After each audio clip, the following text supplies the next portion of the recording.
People are probably wondering why they can't hear the guitar very well. It's not plugged in.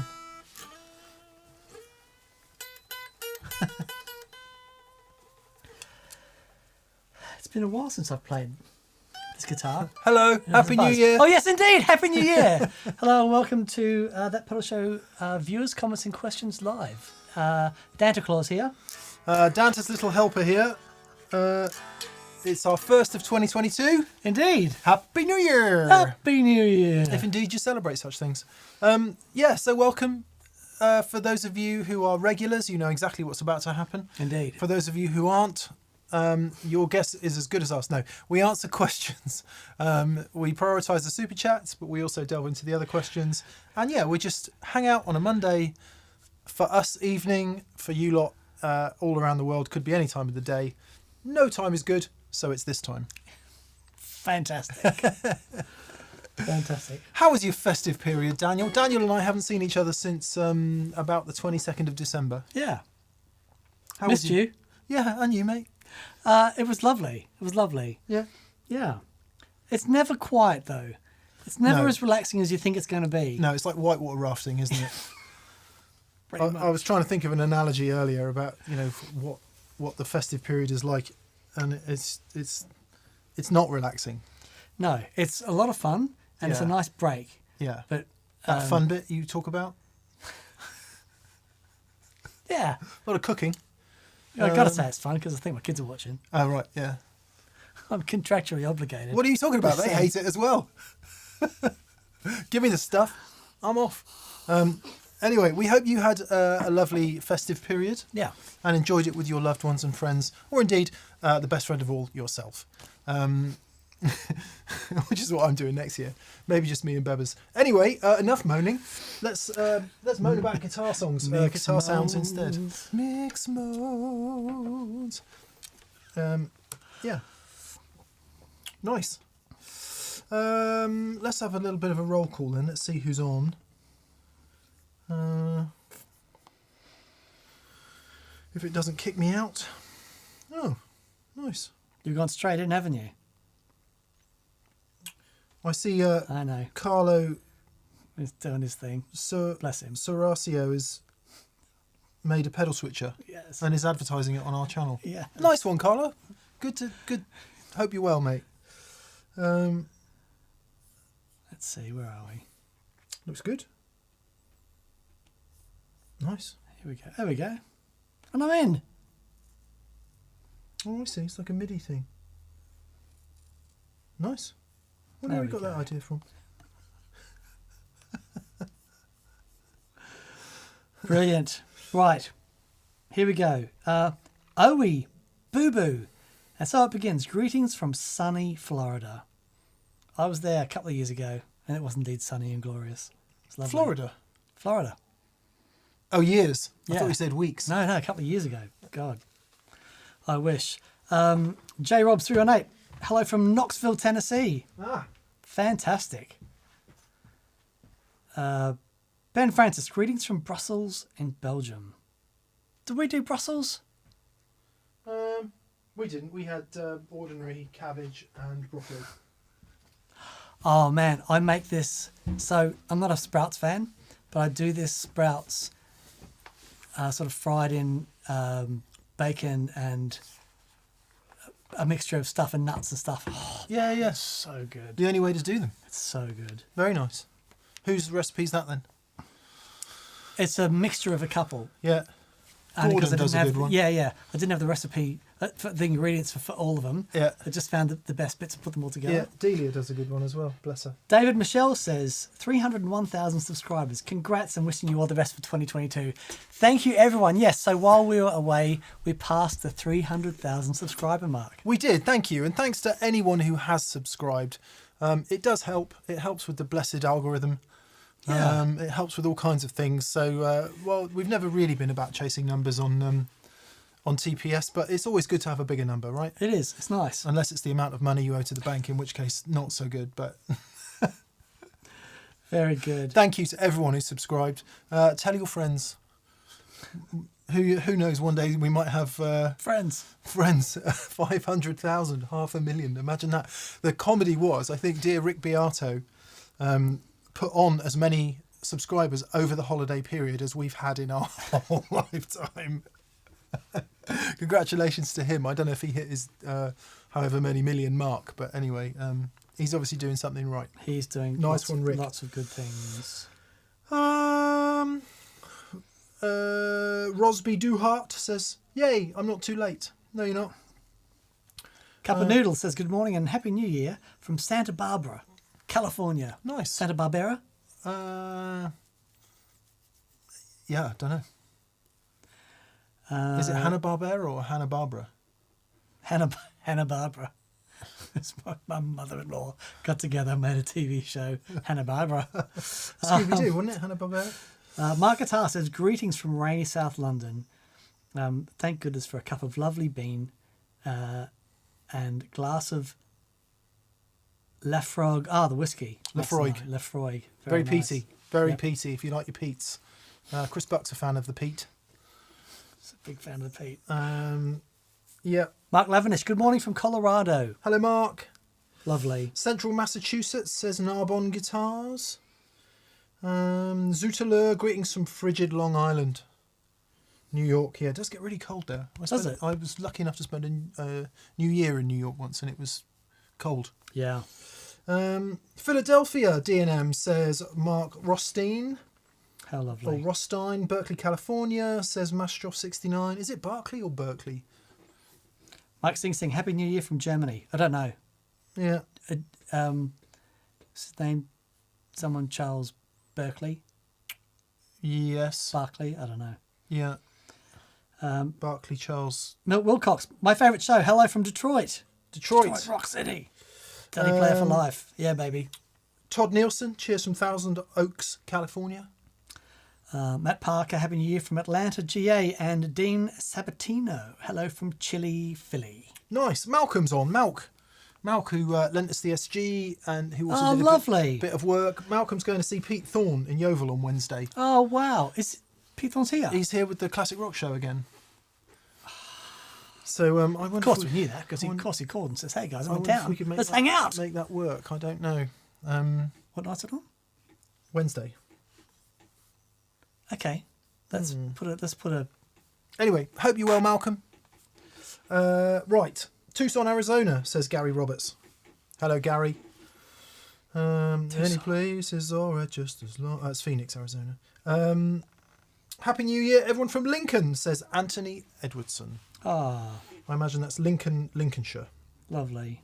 And Howard from the Shire is checking in. Howard Sinclair. Hello, Howard. Yeah, loads of people on. Thanks for joining us, everyone. Yeah, really appreciate it. I love our Mondays. So I really look forward to them. It's nice to hang out with some humans. Yep. Even virtual ones. And saying how much I look forward to Mondays, we may be doing it on Tuesday next week, so watch this space. It's my son's birthday this coming Monday. Happy birthday, Zach. He's going to be 15. 15. So any of you that remember the show that we did on Mini Mick and we had Mini Mick and Dan at the start, that little kid is now 15. Wow. He's almost as tall as me. That's nuts. It is nuts. What were you doing when you were 15? I was playing guitar just every waking hour. Yeah, me too. All I cared about. Pretty much. Yep. Look at me now. Look at you now. Yeah, me too, I think. That was a fun age, actually, because you're still a teenager, but you didn't have any responsibility. Yes, and back in those days, you could go into a pub and buy a pint as well. That was not a problem for You might have been able to. 15-year-olds. I didn't look like. Yeah. Well, I grew up in the West Country where drinking was sort of a way of life rather than a rite of passage. Fair enough. So, yeah, it was a lot looser than it is now. People in America might have find a beer, that. but I'm only 15. Cider? You better have a cider then, son.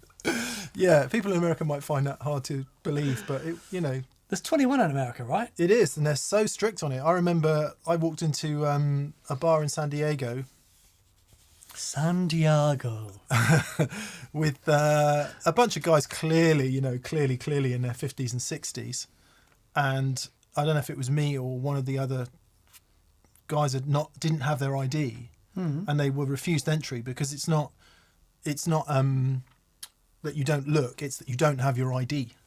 Oh wow. Yeah. Okay. And it's like, well, he's clearly over 21. It's like, well, that's not the point.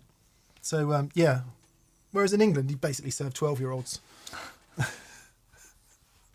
Back when I was a kid. Rather be in here than out there. Back when I was a kid. Thankfully, things have tightened up a bit. Anyway, enough talk of drinking, just given that it's dry January. Ah! Yeah. You okay? Yeah, I'm all right.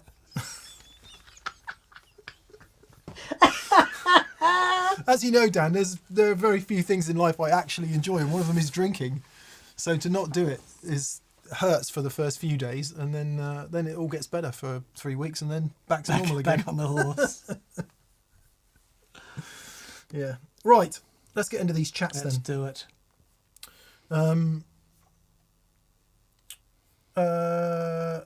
Well, Plexico's first in with Happy New Year and love from LA. Ah. Thank you. Cheers, buddy. Thank you. And no question. So, hi guys, long time listener, says John Furlow. Or it might be Furlough. Phillock. You brought somebody with you today, Dan? That's crazy. Long time listener, he says, I'm turning 50 this year and ordered my dream amp a Milkman 85 watt pedal steel combo with creamback speaker. Come on. Should be headroom for days. Yes. The 20-week wait begins. What a cool amp. Yeah. So He makes nice amps. he really does. We've met him a few times, and he really knows his onions, so to speak. Yeah. We heard the amp that he made with harmonic tremolo in it. We heard that at NAMM, Yeah. and that was just I flipping. can't remember the name magic. of it. Creamer, maybe? Something like that. Yeah, but he's great. They're Yeah. really, really lovely amps. Enjoy Well that, done. John. What a lovely thing. What a lovely Yeah. thing to be able to do. Fuzz Off says, Santa Claus brought me a monk and an ABY switcher. Oh, excellent. Nice one, Fuzz Off. Excellent. I Well set done, up my bud. first wet dry rig, set the monk at 2 o'clock as required. Thank you. And turned the delay on. Wow, it's life-changing. Beyond happy. Thank you so much for the insight. It's so funny. I know we bang on about it all the time, but without fail, every single time we have someone in the room and we say, listen to this, and they're like, Yeah, it's when you just hear it for the wonderful. first Yeah, time, yeah, it it's is magic, isn't it? Or if you haven't been using it for a while, like sometimes you may sense a slight grumpiness in me. It happens at this time of the year. It has been raining consistently Yeah, for it's 2 been- weeks. Yeah. And it's stupid to moan about the weather because you can't do anything about it. Anyway, so all of that adds up. I haven't also played the guitar since December. It's just like, ugh. And then you plug in a wet dry rig and it's like Life makes sense again. Yeah, yeah. It is a magic thing. cool breeze. It's just a wonderful thing. Nice. Bartlett O'Shea. Hello, Bartlett. Hello, Bartlett. Happy New Year and greetings from Saratoga Springs. I love my Arian stereo chorus. Thanks to the TPS Facebook group for the suggestion. Oh, TPS Facebook fantastic. group. Yeah, Yes. nice one. We had a TPS Facebook group, but it wasn't started by us. And we got to something like 30,000+ members of that group. And then whoever started it changed the name from that pedal show Facebook group to Pedals and Effects or something. So our dear friend BV, who's moderating today, BV, Thank you, BV. Thank you, BV, and Happy New Year. He put together a new proper, Facebook, a yeah, proper, the new originals. the new originals, and then the new originals. So I went back to the originals, and then so there is a dedicated That Pedal Show Facebook group, and it is full of legends. And so if you feel so inclined, drop in and say hi. But it's a lovely place to hang. If you're not with us on a Monday and you want to hang out with some like-minded individuals, it's very good. Nice. And thanks again, BV, for Yeah. taking care of all of that. I don't do Facebook, so I have no idea what happens there. But I understand that it's a very vibrant community It's lovely. of It's nice so- people. it's so thank lovely. you. Thank Yeah. you. Gary Stewart. Hello, Gary. He says, what new gear do you want to see in 2022? I'm hoping for Dorna Prince to release the tube-driven Boonar with MIDI they've teased for the past few years. Right. And for a new automaton, preferably a delay. What do I hope? That would be really good addition to the Automaton It series. would be. And if they're not working on it, they're crazy. Yeah, they've got to be working on that. They've got to be working on that and some sort of automaton modulation thing. I love the idea of a valve-driven Boonar. That's very cool. For those of you who don't know, the Boonar is an Echo Rec style 4-head delay. Got one here somewhere. Oh, BV has just messaged me to say we're nearly at 10,000 members on the Facebook group now. Oh, the new one. That's amazing. From a standing start. It's incredible. There's the Boonar. Magic little thing. So good. 4-head drum echo simulator. And it sounds like they're going to do one with valves in it that's like really super mega. Wow. Presumably a bit more like the old Echo Rec. Yeah, that would That'd be be very fun. cool. What else do you want to see then, Dan? What would you like to see? I wouldn't mind seeing... I would love to see a couple more combos that you can gig with and take home and practice with at home that sound really good in both environments. I know it's a big ask, but you know, basically I'm putting together a rig for Liv. My daughter is she's in her band and they've got some gigs booked. So I'm thinking of a rig to, and you know, she's going to walk on stage with a flippin' Lazy J and all this stuff, and I'm thinking, you know what? I'm looking around at what someone in her situation would take to a gig and sound amazing with. It's like, wow, okay. There's, because what you got to be able to do is go on stage with your band and sound great, but then go into your rehearsal space, which is going to be small and stuff, and still sound great. It's like, okay, just looking at that stuff at the moment. Interesting. Yeah. I would imagine there's a great show in there somewhere. Yeah. We should do that. Yeah. Yeah. Be fun. What do I want to see?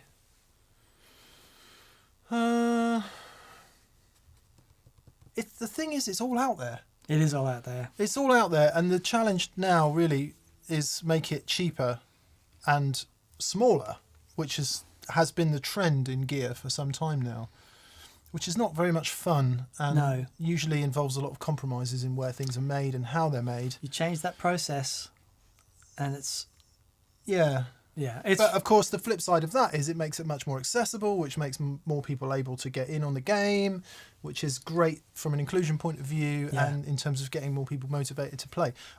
Actually, therein lies a great big assumption that we've always made, that it's good for more people to be interested. That's a really interesting point. Wow, where did that come from? Well, I always think it's always good to challenge. Like the minute you make a preconception, you must ask yourself, well, why is it good for more people to come in? What's so good about more people coming in to play guitar, given that 98% of them drop out anyway? Fender worked that out. They did a load of market research saying that of 100 people who come in, some massively high percentage drop straight out again, which you may well... And that's why they launched the online lessons thing, because they wanted anyone who bought like a Squire or something like that to just try and retain them for a bit longer. So in that vein, and I know we're massively tangenting. Look, it's the first one of the year. It is. So I'm listening to The Subtle Art of Not Giving a Hey on.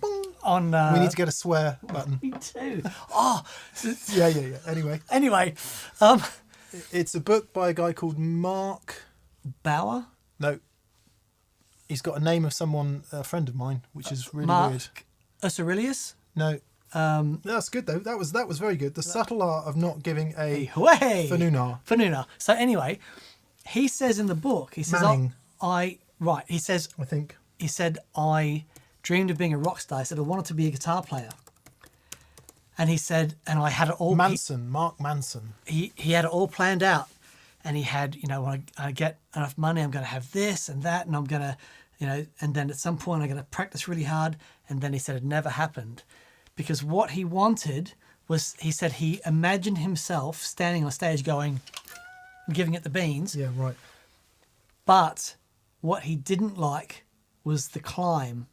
Yeah, he said, if you want to be a mountaineer and stand on top of the summit, it's not enjoying standing on the summit. It's enjoying the climb. You know what I mean? And it's like, that's exactly right. Well, that's the whole philosophy of all life. There you go. Yeah. It's the journey. Otherwise, baby. what would you do? You get into a helicopter and just go there. Yeah. There's no point climbing a mountain if all you want to do is be on the top. Just get in a helicopter and go there. But it's like you might hate the climb and get to the summit, but it's not something. If the climbing itself isn't what you're passionate about, then you're really going to struggle. There's a really deep philosophical point in that. It really is, because that encapsulates. That encapsulates everything about the power of now and the rejection of psychological time. It is exactly that analogy, because it's about the journey, not the destination. And, I don't know. Powerful stuff. Maybe the next sort of evolution of Homo sapien will understand that. Yep. And we've just lost 10 subscribers. See ya. Yes, Scott Gallus says the journey is the success. Absolutely. It is, and it's the whole point. I wake up every morning excited to jump down to the kitchen, sit down at 6 a.m. and play guitar. And it's my favourite time of the day. That's flipping awesome. It is wonderful. I wake up every day with the dog scratching on the front door going, "Arr!" And then about 30 seconds later, I'm like, that's okay, I can go up the hill. Happy days. Excellent. Frankie Holt says, I'm really fired up about the SE Silver Sky from PRS. As a hobby guitarist, I can't justify $2,500 for the US one. Yeah, I saw they'd release that. That's really cool. I guess it was a matter of time. For anyone who doesn't know, you've got your PRS main line of guitars, then you've got the S2 ones, which are a little bit less expensive, made in the US, and then you've got SE, which they launched 10 years ago now. I think it's 10 years ago. Of which they just introduced the John Mayer Silver Sky, which is pretty cool. Pretty Excellent. cool. Certainly looks good. If you can't make a bolt-on electric guitar in the Far East, that's pretty good. I saw Rob Harris was playing a PRS that had 3 single coils in it, but it didn't look like The Silver Sky. the Silver Sky. I wonder what that was. Not sure. A little clip on Instagram he did, didn't he? Rob Harris is the guitar player in Jamiroquai, among other things. Yes, and he's going to come on the show soon. He's flippant amazing, and he's just released some music. Wonderful guitar player. Fab player, really fab player. Bartlett O'Shea.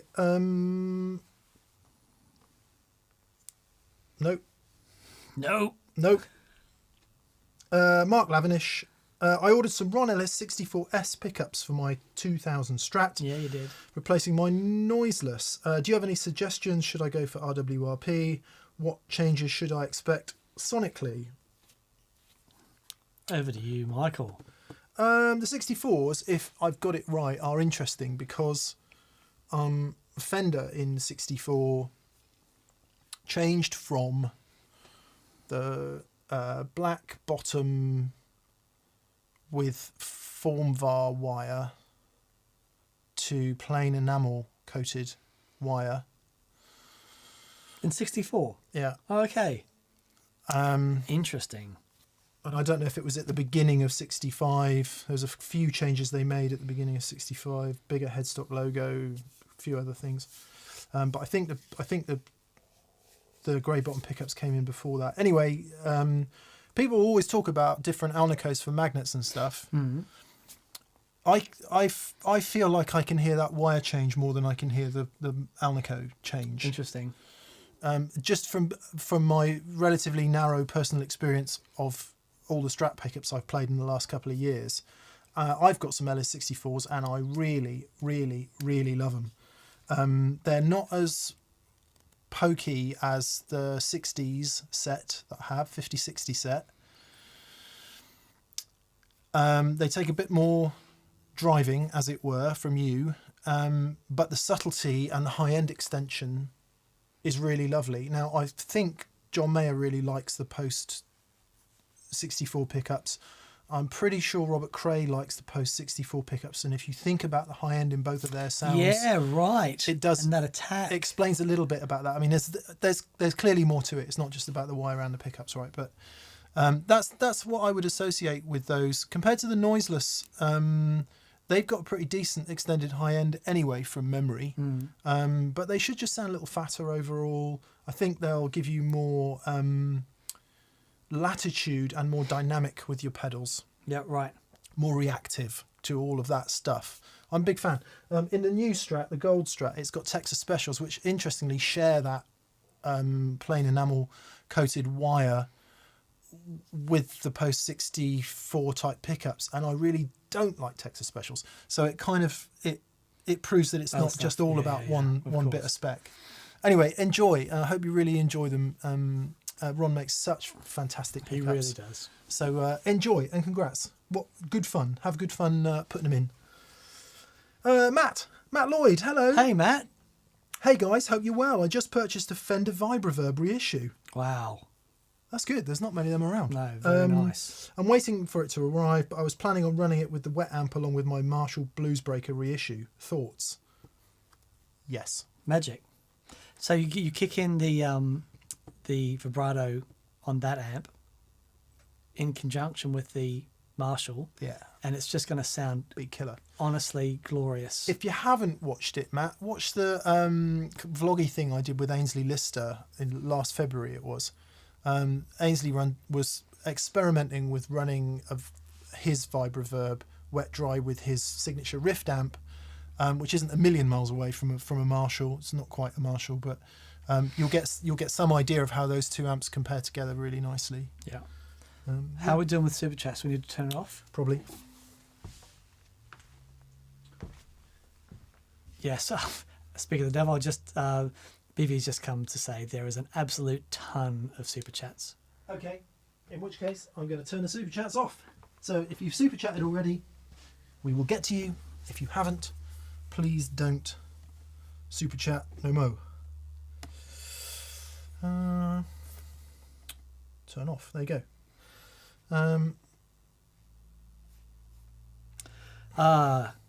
Glenn BTU says, Happy New Year from Brisbane. We're finally catching up with the COVID world. Yes, to all my friends in Brisbane and indeed all my friends in Australia. Sending lots of love to everyone out there. It's full on, man. Are they still locked down then? Yeah, and the like, you know, I think yesterday there was over 100,000 cases in Australia, and it's all kicking off. I'm not going to go. Omicron. Yeah. Yeah. You know, it could be a blessing. You know, the signs are more positive than they were before. Indeed they are. But anyway, let's not talk about it anymore because someone will bomb us. Yeah, just talking. You know, my family and friends out there quite regularly, and it's like everyone's sort of they're all in it. So sending lots of love to my dear compatriots out in Aussie. Nice. I'm just Googling something that I don't know anything about whatsoever. Because John Peterson, actually first, Whit Anderson says, greetings and Happy New Year from Hopewell, New Jersey. Oh, lovely. Thank you, Whit. And Happy New Year to you. John Peterson says, glad to see you guys in the new year. Yesterday, I got an Odessa deadbeat guitar in a trade. I couldn't find much online. Do you know anything about them? Also, what do you think about them? I don't know them. Literally no idea. Odessa guitars. That one looks like it's got one of those Kramer. Yeah, but it looks like the headstock looks more like a Travis Bean guitar with the aluminium. Interesting. Neck, very cool. This kind of malarkey. Focus or don't. I don't care. Yeah, it looks like it's got one of those. I don't know if it actually is an aluminium neck or whether it's just got a hollowed out headstock. Looks nice though. Offset body, thoroughly modern, no nonsense aesthetics. Ash, maple or hickory neck. No, okay, so it's not. Yeah, cool. No, don't know anything about them. Looks like custom build, interesting thing. Yeah, cool. Yeah, cool. I guess all that matters is that it sounds cool and you want to play it. Nice. Very good. Tony Vardy. Hello, Leggins. Mick, is the bad bulb before or after the OD9 circuit in your Analog Man? And had it had any additional mods, how does the OD9 differ to your TO 808 TS? Okay, so this is about when Dan and I went to see Mike Analog Man a year or 2 years ago, which is frightening. Might even be 3. We went round to Mike's house, as you do, had a jam in his basement, as you do.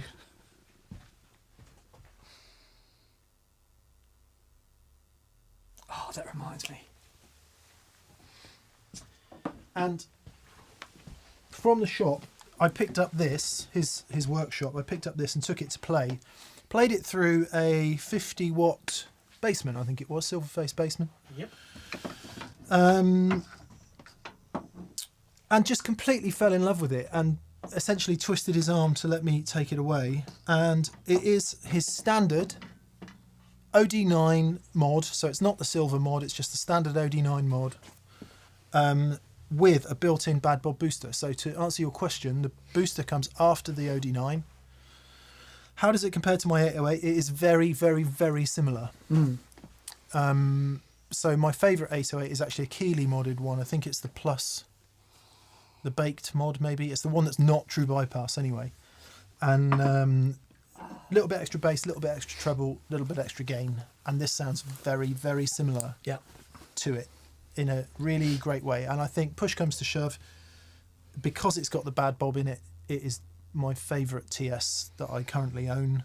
It's so good. The 808 in a straight TS world is probably just like a gnat's nostril hair preferable, but not enough that you'd ever know had you never heard it. Yeah, right. So yeah, I really love that and I would thoroughly recommend it.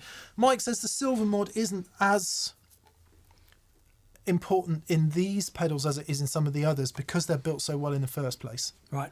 So I think the silver mod uses, I don't know, carbon comp resistors, some other things, does something to the power supply to reduce noise maybe. Okay. I don't know. Anyway, he said to me it's not as important in these as it is some other brand pedals.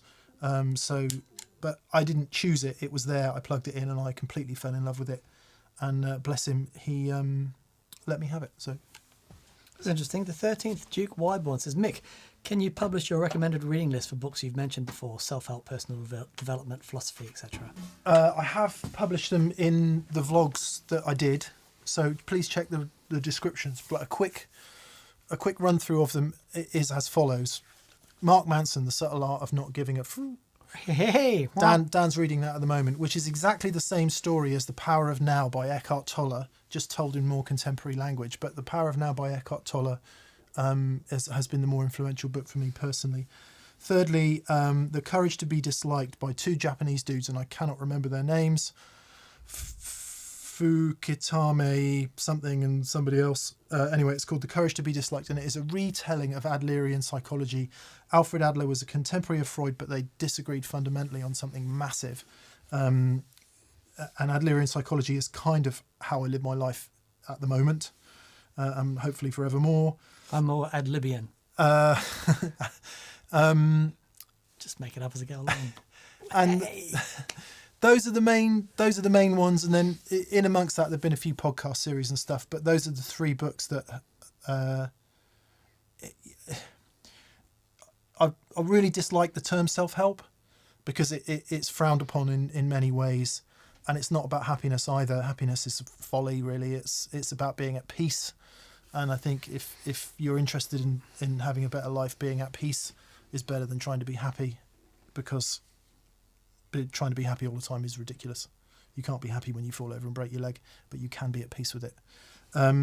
So yeah, those are the 3 books I'd thoroughly recommend. Thoroughly changed my life. Won't work for everyone, but yeah, totally recommend them. Indeed. And get them on audiobooks and listen to them in the car or when you're so good. commuting, because I've probably done A Power Now maybe 30 times now. Right. And the Courage to be Disliked a good 25. Courage to be Disliked is deep, is full on, and that's what I'm looking for. It is deep, but it's presented in a conversation between a student and a philosopher. Okay. And that makes it much more accessible. Right, there you go. Some of the language is hilarious. It's a bit twee. The voiceovers are, just once you get past all that, the message is. But that message should be clear. Worthwhile. We don't actually say it. We don't actually mean it. But the message should be clear.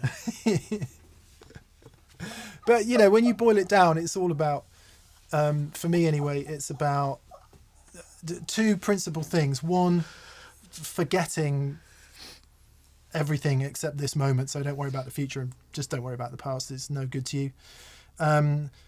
So living in the moment, which is easier said than done, and realizing that you're responsible for everything that happens to you. It's not your fault, but it is your responsibility to deal with what happens to you. So you can walk around all day blaming everyone else for everything that happens in the world, which is what I did for so many years. And then one day you go, well, it's my choice how I deal with this, and I can just drop all this crap if I want to. Very good. And that was a pretty scary day.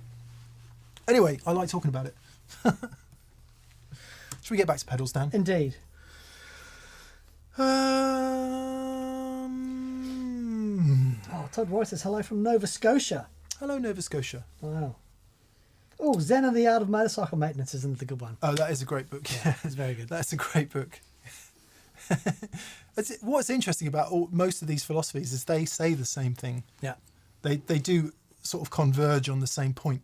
The reason I like The Power of Now so much is because it elevates above any description of any particular a single faith or a single psychological or sociological or philosophical school. It kind of sits above all of it. Right. And it goes, you don't have to define anything like that. You can just, it just is. Sure. It doesn't need any definition other than it is. Very good. It's quite hard to wrap your head around, but once you get there, it's life changes. Sorry, Ed. No. Ed, Airfire. Very TPS guitar Christmas birthday to me, says Ed. Lovely. Says Airfire. Gig rig PSU, a Humdinger, a TS Mini. Then my partner just gave me a D&M drive. Oh, wow. I'm looking forward to recording a track with it with my dad. Cheers, Leggings. Oh, lovely. Nice one, Ed. That's Nice really one, cool. Ed. That's a Yeah. nice bunch of goodies there. Hope you've kicked off 2022 with style, mate. Well, yeah. Well done. Craig Stanton, he says, hey D&M, question coming later, but first I wanted to say that your videos, Q&As in particular, have brought me so much relaxation and happiness over the last year. Looking forward to TPS in 22. Yeah, we've sent a lot of people to sleep. Mate, you're so welcome. We're just grateful to hang out with everyone. It's wonderful. Yeah, it is. Especially in these days of not being able to go down a pub, really. We can sort of sit here and chat instead. Yeah. Which is the only thing would be better is if we were drinking, Dan. Can we get Uber here? Albus Band, Aaron. Hey, Hello, hey, mate. Aaron. He says, top of the Bunday Leggings. Absolutely loved the Fuzzface episode. So fluty, sustained and glorious. Also, Dan's Jr. is from another planet. It's an eerie guitar, that guitar. No, Could you try again? No, I can't try again. I think it's time for you to mind your business. Certainly. Absolutely. Ahem. Okay. Here I go. Ahem. Sorry, I just turned it off. So it's an amazing guitar. I think lots of people know the story of the Junior. It's Dave Gregory bought a very similar guitar to a rehearsal one day, a Tin Spirits rehearsal. It's a 61 Les Paul Jr., for those of you who don't know. And picked it up and played it, and then I spent the next 6 months looking for one. Dave found one for me and bought it, and it's been it's a wonderful, wonderful thing. Oh, I was looking for it. It is there. It's very thin. It was hiding. There she is.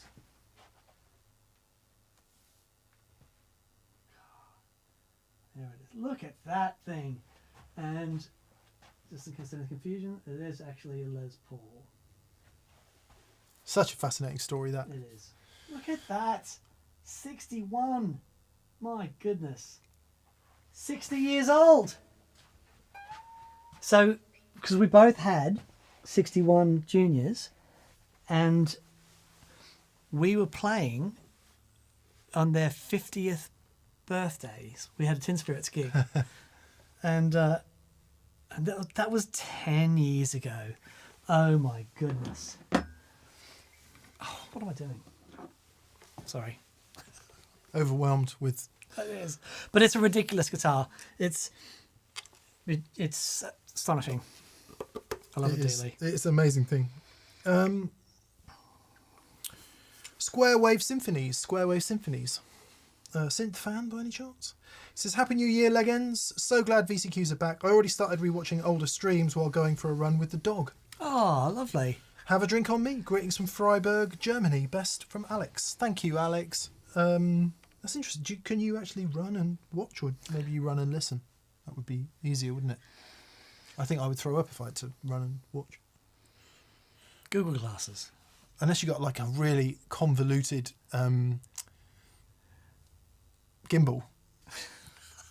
That would be the next thing, won't it? Be a running gimbal. So people can stay attached to their screens 24 hours a day, not just... The next thing is like the Oculus. Right. Right? Where it's the 3D headset that you put on and you stand on a pad and it moves around and you walk. It's like so you never have to Ready go Player out. One. Yeah. And then you could see in the distance you'd have TPS on, over the back of the mountains, so you can do all your stuff, Right. shoot all your guns, and you'd have TPS in the back, constantly playing. And yeah, so Nice.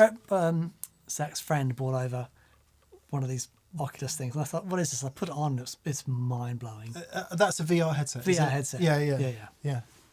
We were in Japan, and those games that we played. Yeah.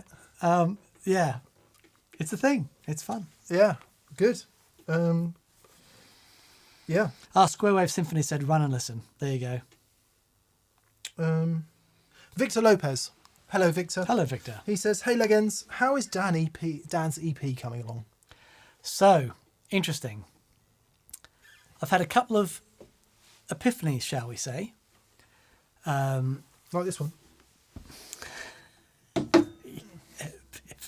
Epiphany. Very good. Is that what that says? Very good.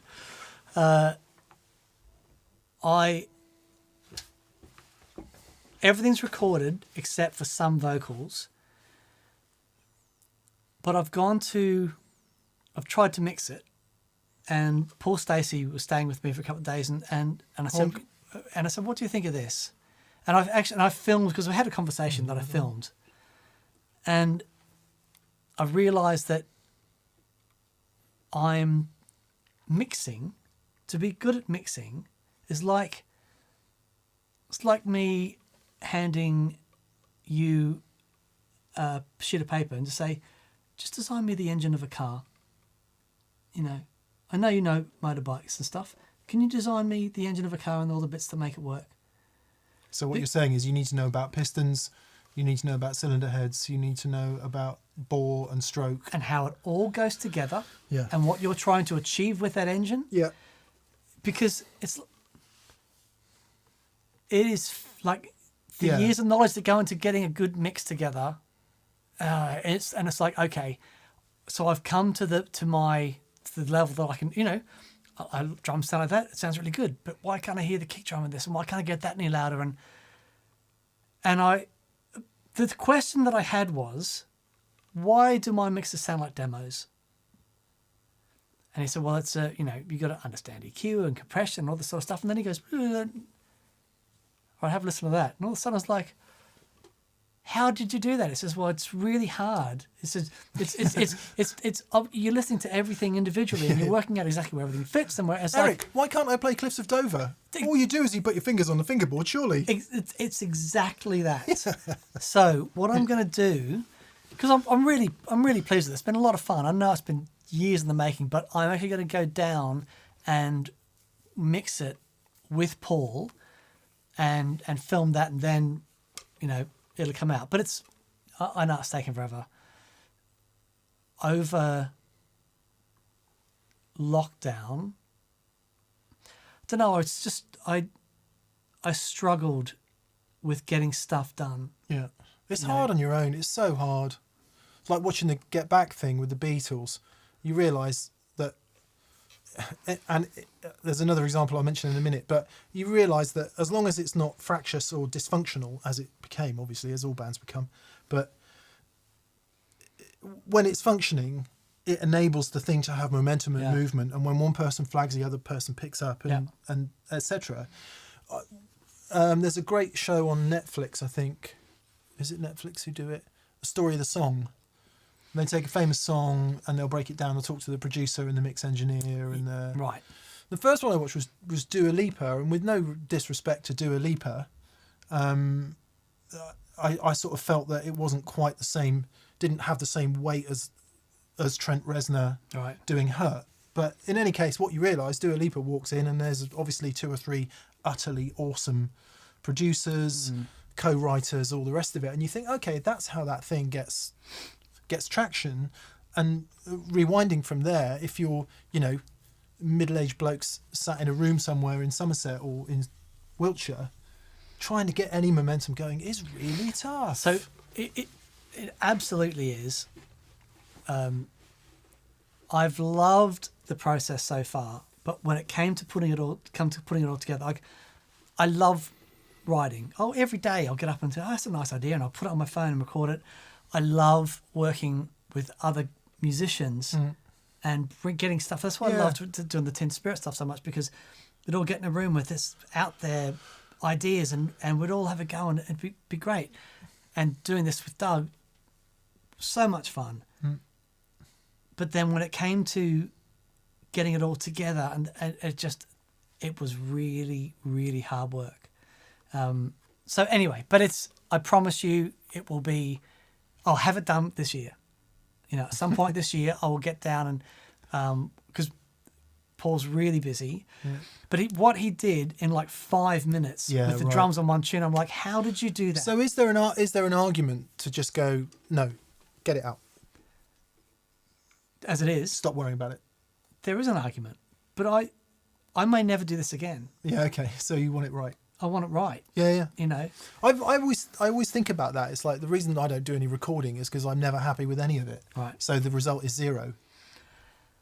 Whereas if you just go, no, actually, what this is just a bit of discipline and just keep going. Do the next one. Do the next one. Do the next one. Do the next one.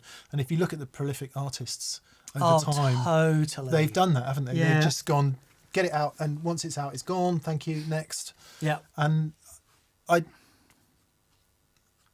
I've never been able to do that. Sure. But I'm the same. I struggle. Yeah. Yeah. But thank you for asking. That's very kind. Yeah. You also said, Victor, that you thought the recording of Dan's acoustic sounded awesome. A, thank you. B, it's easy when the guitar sounds that good. Couple of mics, bit of EQ, bit of plate reverb. It's not hard. When the thing sounds that good, yeah. the rest of it's pretty easy. I haven't. I don't think I've plugged in over the Christmas break. It's just been on that acoustic. It's the most ridiculous thing. I'm kind of a bit overwhelmed every time I play that guitar. Yeah. Just it's like I didn't know you could have this experience with an acoustic guitar. It's astonishing. Really, really lovely. Randall Reichenbach says a better argument is let someone else mix it, and that's exactly what Dan is saying with Paul. Just trying to see if anyone else. Thomas Barron says mixing is tough. Try mastering. That's another skill to hone. Yeah, totally, right. Man. Blues for Witch wants to know which amp is next to the 2-rock behind Mick. That is a Wallace amplifier from the mid-60s. I forget the model name. AC 5075 XT FV Mark II. It's a really rare thing, and it was gifted to us. Indeed. By John. By John. My dear friend John. Who Box. Dan has come to know just recently, and it sounds utterly astonishing. Shouldn't say this too loud, but for my money, it out high watts the high watt. Yeah.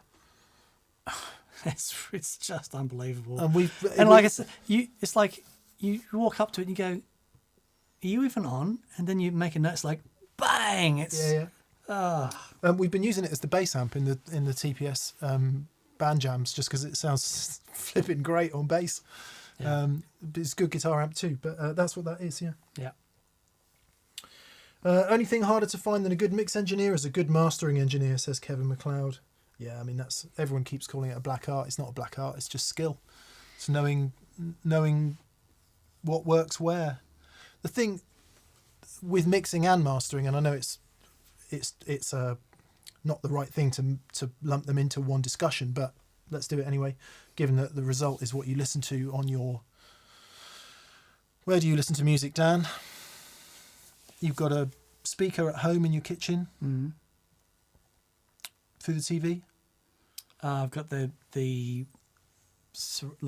big speakers in the TV area. Phone? Rarely. I have the phone Bluetooth to the car. I hate. I got my little Bose thing. So car. But do Yeah. you ever listen to music through a good hi-fi? Only at your house.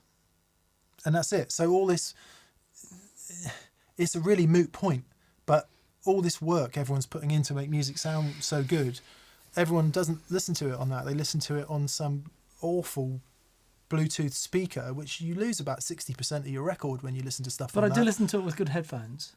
Yeah, I'm not... I'm just saying that the majority of humans... Stop picking on me, man. No. So my point is, there's nothing wrong about that. Yeah. The point is the job of mixing and mastering needs to take that into account, which it didn't need to do years ago. Yeah, right. So it's become a lot more complicated. Yeah. Right. And that, I think that's where the real skill comes in, because, at sensible volume in close proximity, those Bluetooth speakers sound amazing, don't they? They do. And then, so how do you then make it sound good on that and on a decent hi-fi? Yeah. And that's...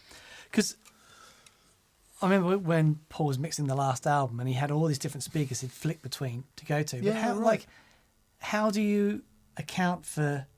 Yeah, where's the midpoint? Exactly, yes. That's So you've got your NS10s and you've got your blooming Genelec 50 granders.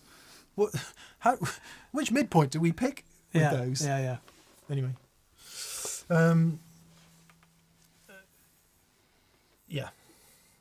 Anyway. Eagle Ray Rob says, if you're going to buy two rock, what model would you buy? I've been watching Matt Schofield on old TPS episodes. This could get expensive.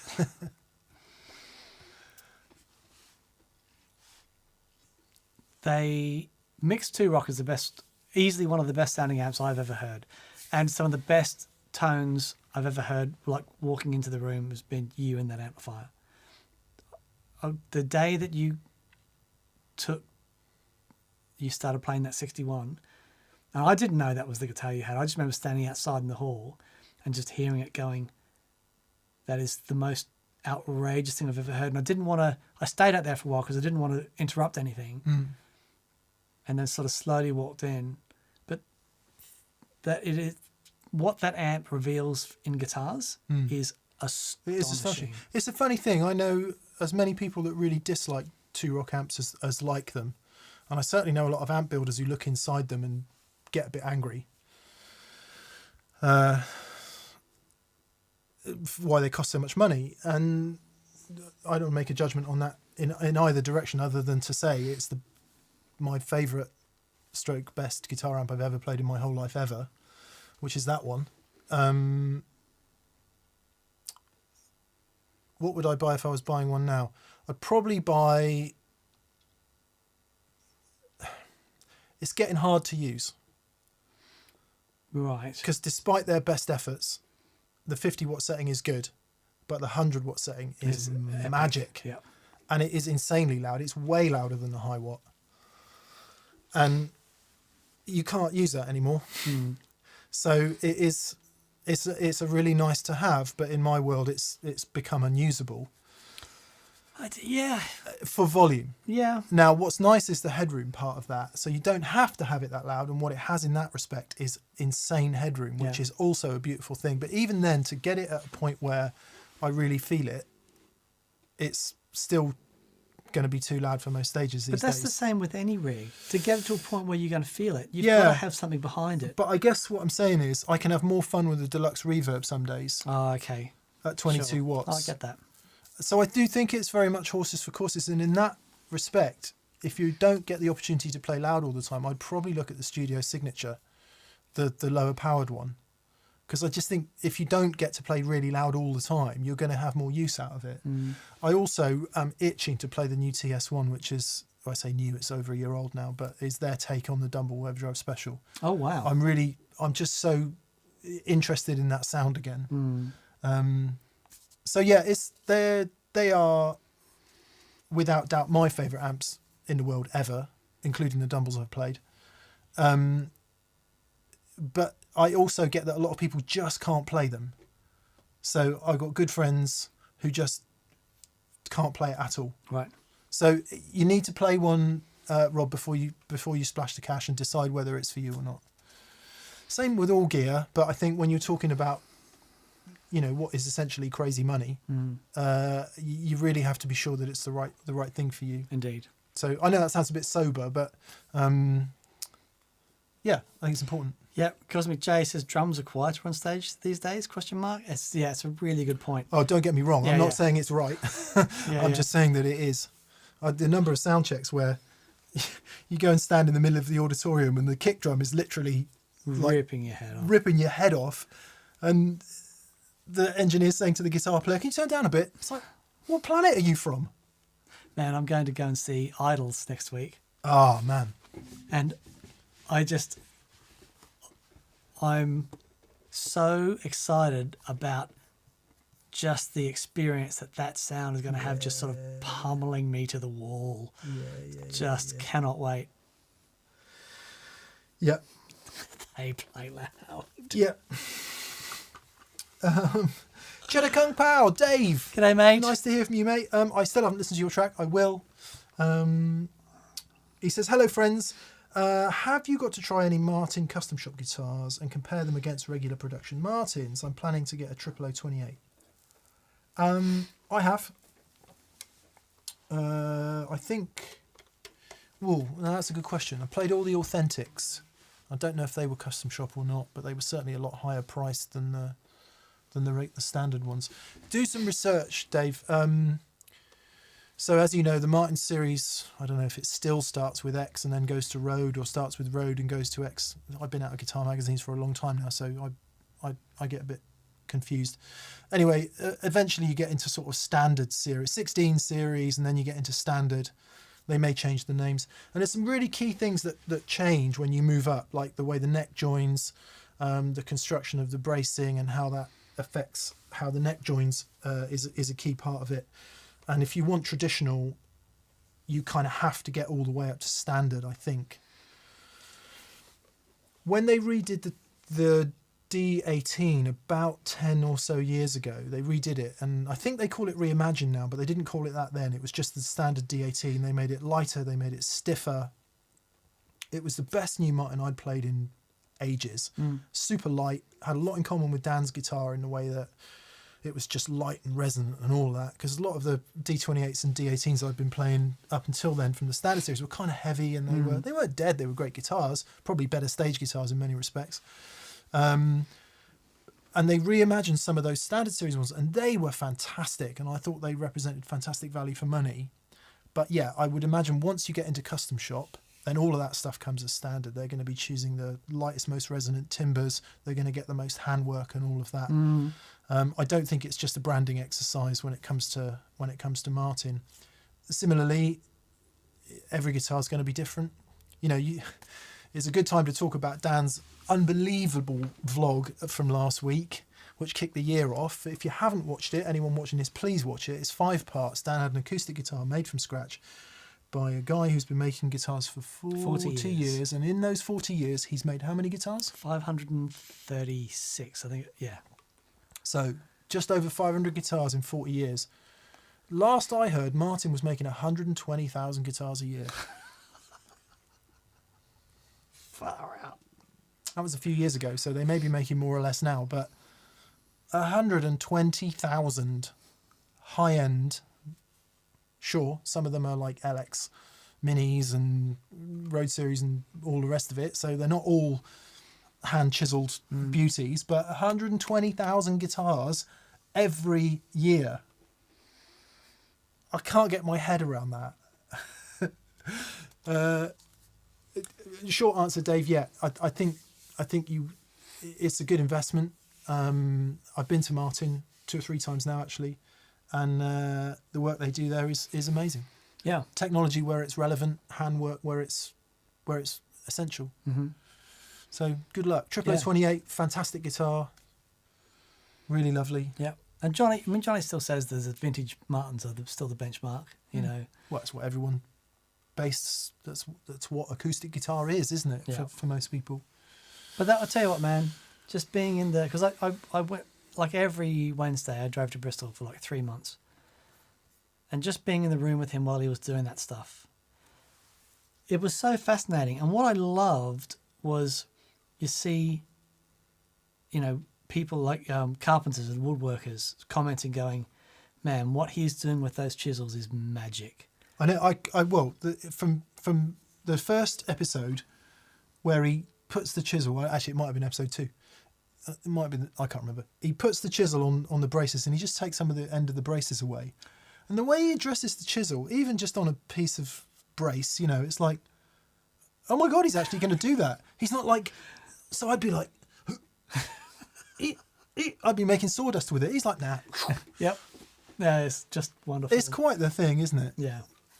If you haven't watched it, please watch it. It is totally captivating. I actually think it's the best thing we've ever done on TPS. Oh, mate. I do. I think it's the most bless you. valuable thing we've ever done on TPS, and I think it's the thing that will stand the test of time and be of most use to humans in the future when they forget what guitars are. That's very kind. Yeah. Well, just, you know, it was a massive honour for me to do that.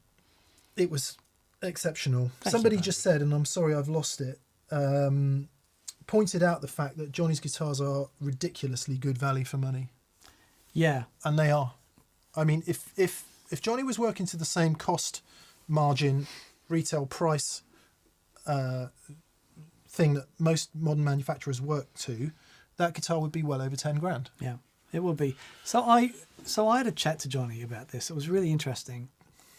Johnny's an artist, and I mean he's a proper. He goes down to his holiday. He goes down to Cornwall and he paints and stuff. He does, you know, he's a proper artist. Newsflash, just before I lose it, High Watt official says, out High Watt's a High Watt, we'd better get you a new DR103. Awesome. Thanks, High Watt official. Sorry, he paints. So yeah, I mean he has lived his life as an artist, as an artisan builder. He is, you know, and what he's, you know, he doesn't do it now, but he's used to, you know, musicians saying your guitar is amazing. Can I pay you £1 a week for the next 10 years? And, you know, working with people that have, and he's wanted to supply amazing instruments to artists. Yeah, right. And so he's never been about how much money can I make from this guitar. He's never been about that. Yeah. And I had a chat to him, say, man, your wait lists are going to be, because I went back on the wait list last week, paid him a deposit. That's now going to be 5 years. He's going to make me an arch top. Right? But it's now the wait list is over 5 years. Wow. You know, but he just wants to make instruments for people who will love them. Well, and it's like, man, it's just so amazing. So amazing. It's hard to understand in these times, isn't it, that anyone could do anything essentially for the love of it and for the vocation. It's refreshing to see. Because most of us are not in that. Most of us have got mortgages or rent or whatever and credit card bills and all the other trappings of this free life that we live. Actually, it's not free at all. It's it's a hamster wheel like any other. Yep. So getting off it and going, actually, no, I'm going to make a modest living doing this and live my life accordingly. There's something actually really noble about it, I think. Yeah. If you can put up with it, which is an interesting question. This is really interesting. NJ Sonia said, I walked out of Eric Gauss Jr.'s show because the kick drum was so loud. Some gear has to inspire you, but the bottom line is they're still tools. Volume is all about balance. Matt Schofield is best.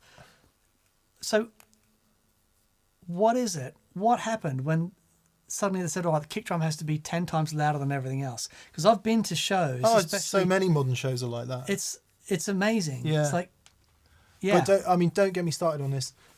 I think modern big production, it's rare that I ever hear it sound good. Right. It never sounds real to me. It Right. always sounds like everything's going through 58 flipping processors, the vocals are always fixed, they're always auto-tuned, and it's like, I don't want to hear that. I just don't want to hear it. Sorry for being grumpy today, but I just don't think it's the same thing. No. Now, it may be expedient, it may be necessary in those enormous domes, but it always leaves me so cold. Yeah. I'd much rather be in like a 800 to 1,000 small venue, but then of course the artist can't make any money. I'm not saying that we should go back to that. But I just thought it was interesting. Like at some point, someone said, "You know, it sounds really good. The kick drum 10 times louder than everything else." Yeah. Interesting. And why there needs to be all that sub bass. Yeah. It's like, hang on, didn't we get rid of all that? Yeah. Yeah. There's that the filter button that is turned on and everything. Yeah. Interesting.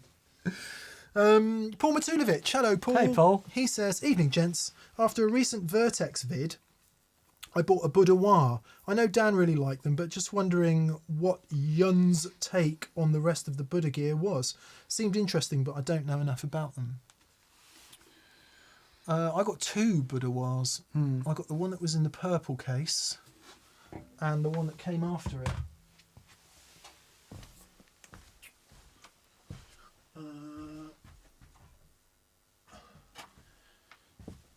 Peavy bought Buddha in the end.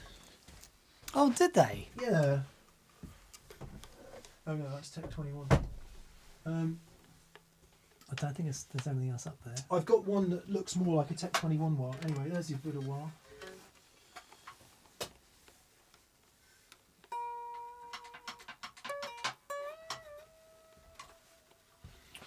I don't know if this is a PV era one or not, but 31 Joseph, San Rafael, California.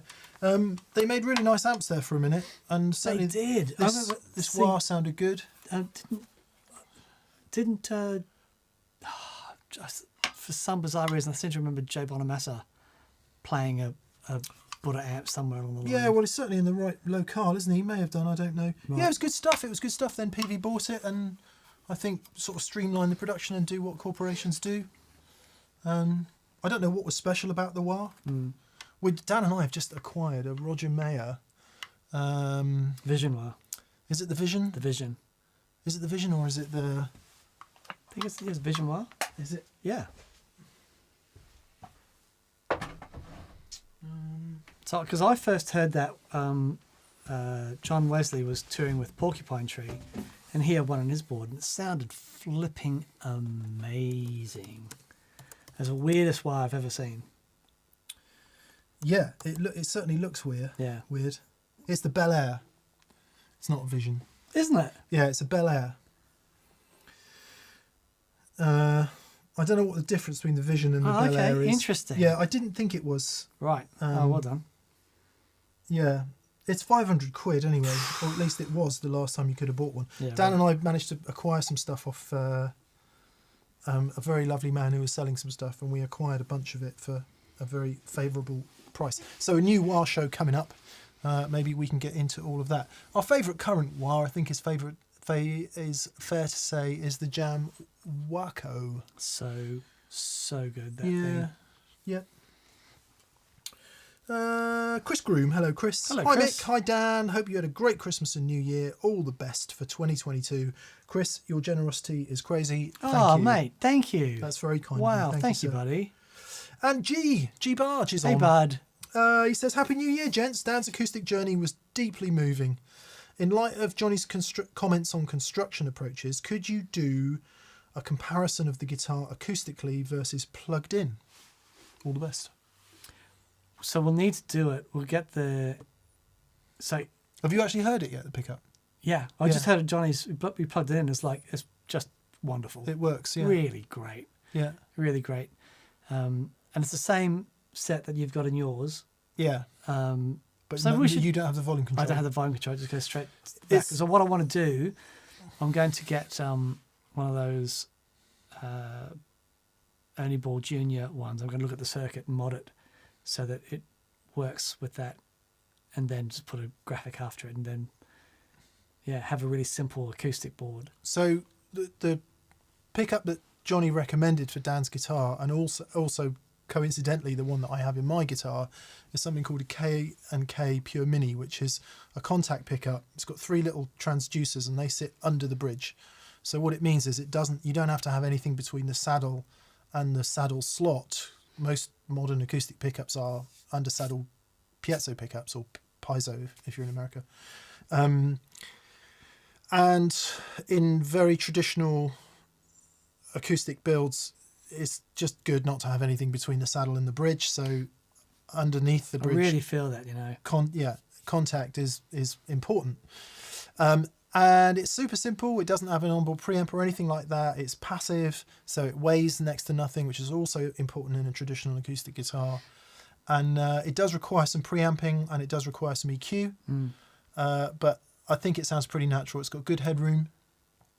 That's the other thing I don't like about piezo pickups generally, is they seem to be flipping amplified to within an inch of their life, whereas there's a great deal of dynamic range in the K&K, so you can play soft or you can hit the guitar and it doesn't ever feel like you're slamming it. 40 Watt Podcast says, use your JHS Clover with the acoustic. I use mine with the K&K Pure Mini and it sounds amazing. It'd be good to try, that's a really good idea. No reason why that shouldn't work as well, because it's basically a channel strip, right? So we should do that. Indeed. We should plug it in. All we would say, G, is I think a lot of people get their hopes up and they think, is the pickup going to sound like the guitar? And it literally never does. Never does. It's not even close. No. And it does a different job. So where mics are really good, if you've got the ability to be able to use a mic in a live situation, happy days. But on most modern stages, it's just not workable. Certainly if you've got a drum kit and, a full band.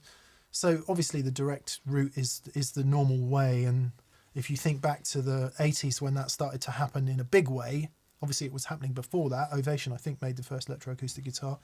But it happened in a big way through the 80s with Takamine in particular and Yamaha. And that defined the sound of that electroacoustic piezo sound that we've all come to hate, or at least live with.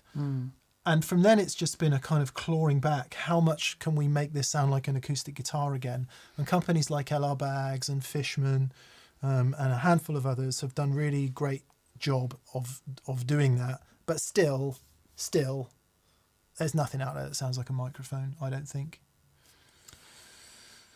A number of companies have tried things like setting pickups and things in the neck and in various parts of the body. Yes, I've got a Taylor 714 CE, which right. has their second version of the expression system, and that's really good. It's low impedance, it's got a magnetic under the fingerboard, and it's got a bunch of transducers around the guitar.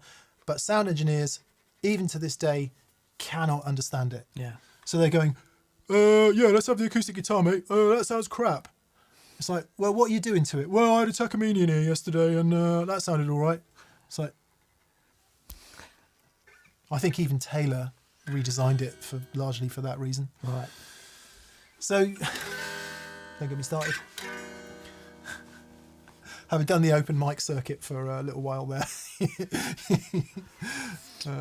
Anyway, we'll do that, G. We'll do. Yeah. We will. Amplified acoustics is hard to do. It's worthy of another show. It Cool. is.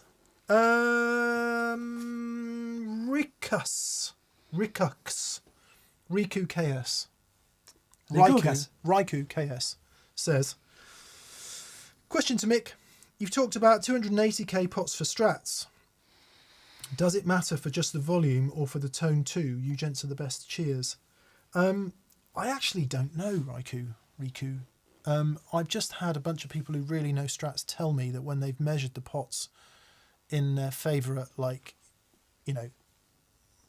I would call golden era rosewood board Strats, so 59 to 62, 63, 64 maybe.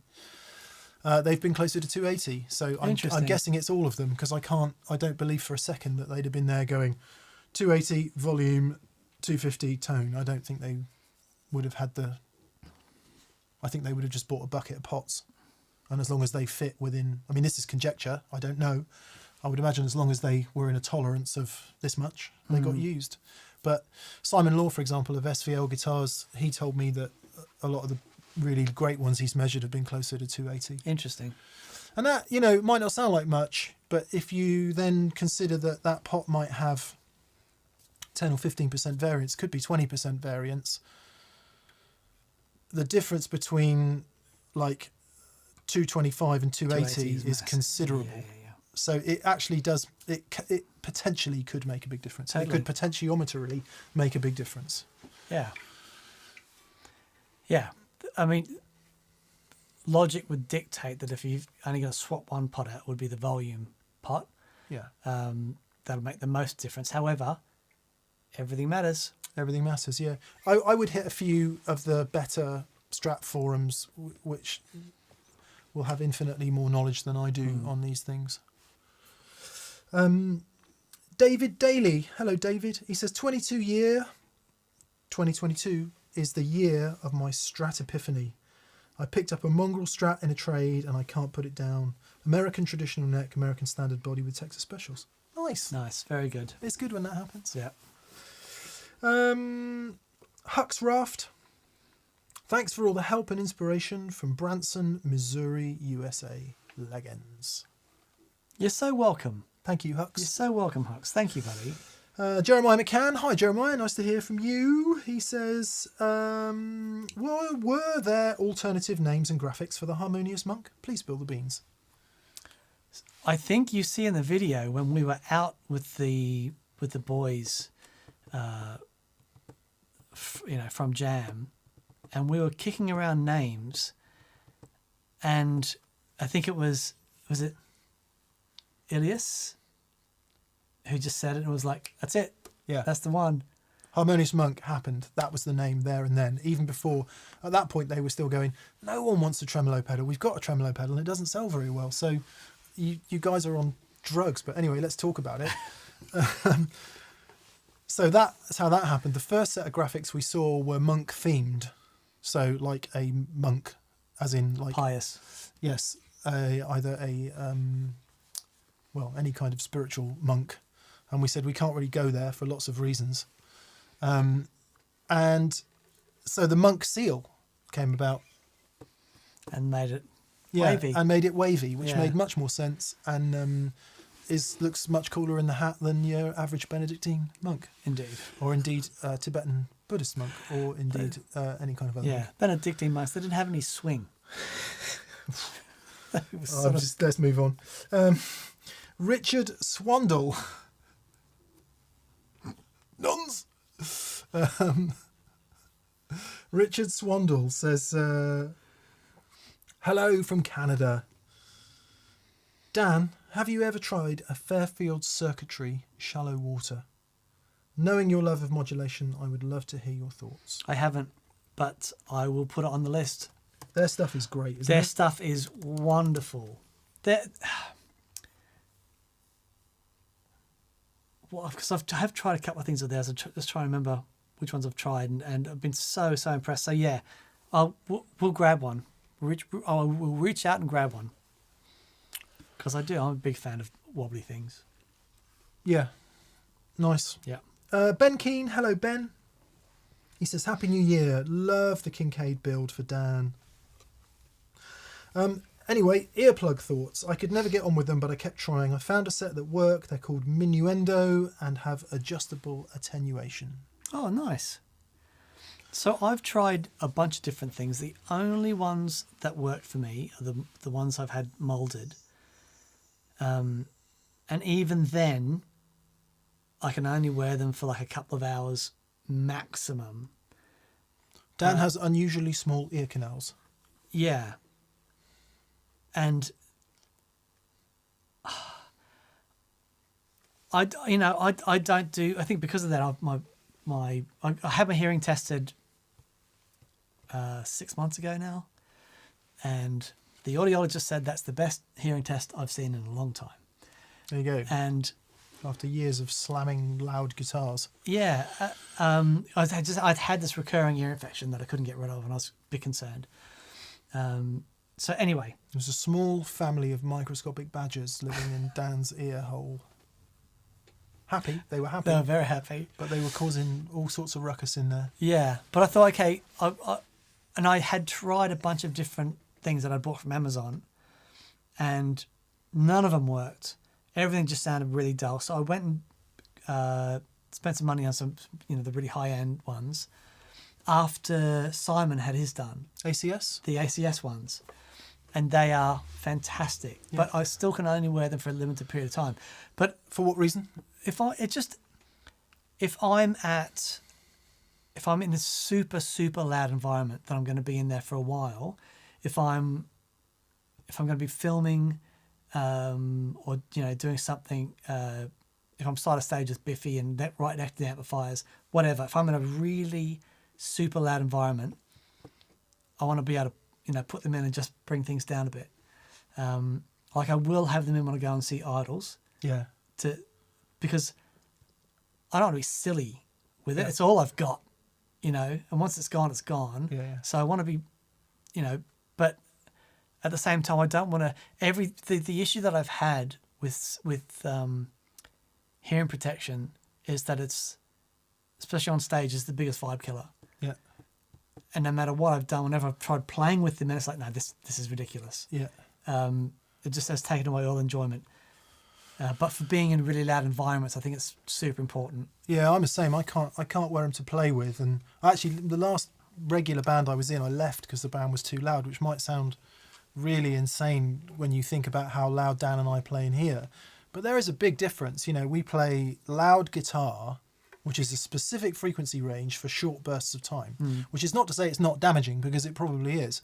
But I mean, that's a whole other side of the thing. Some people get hearing damage, some people don't. And I think there's a physiological argument to say that we're not all built the same. And some people are more susceptible to hearing damage than others.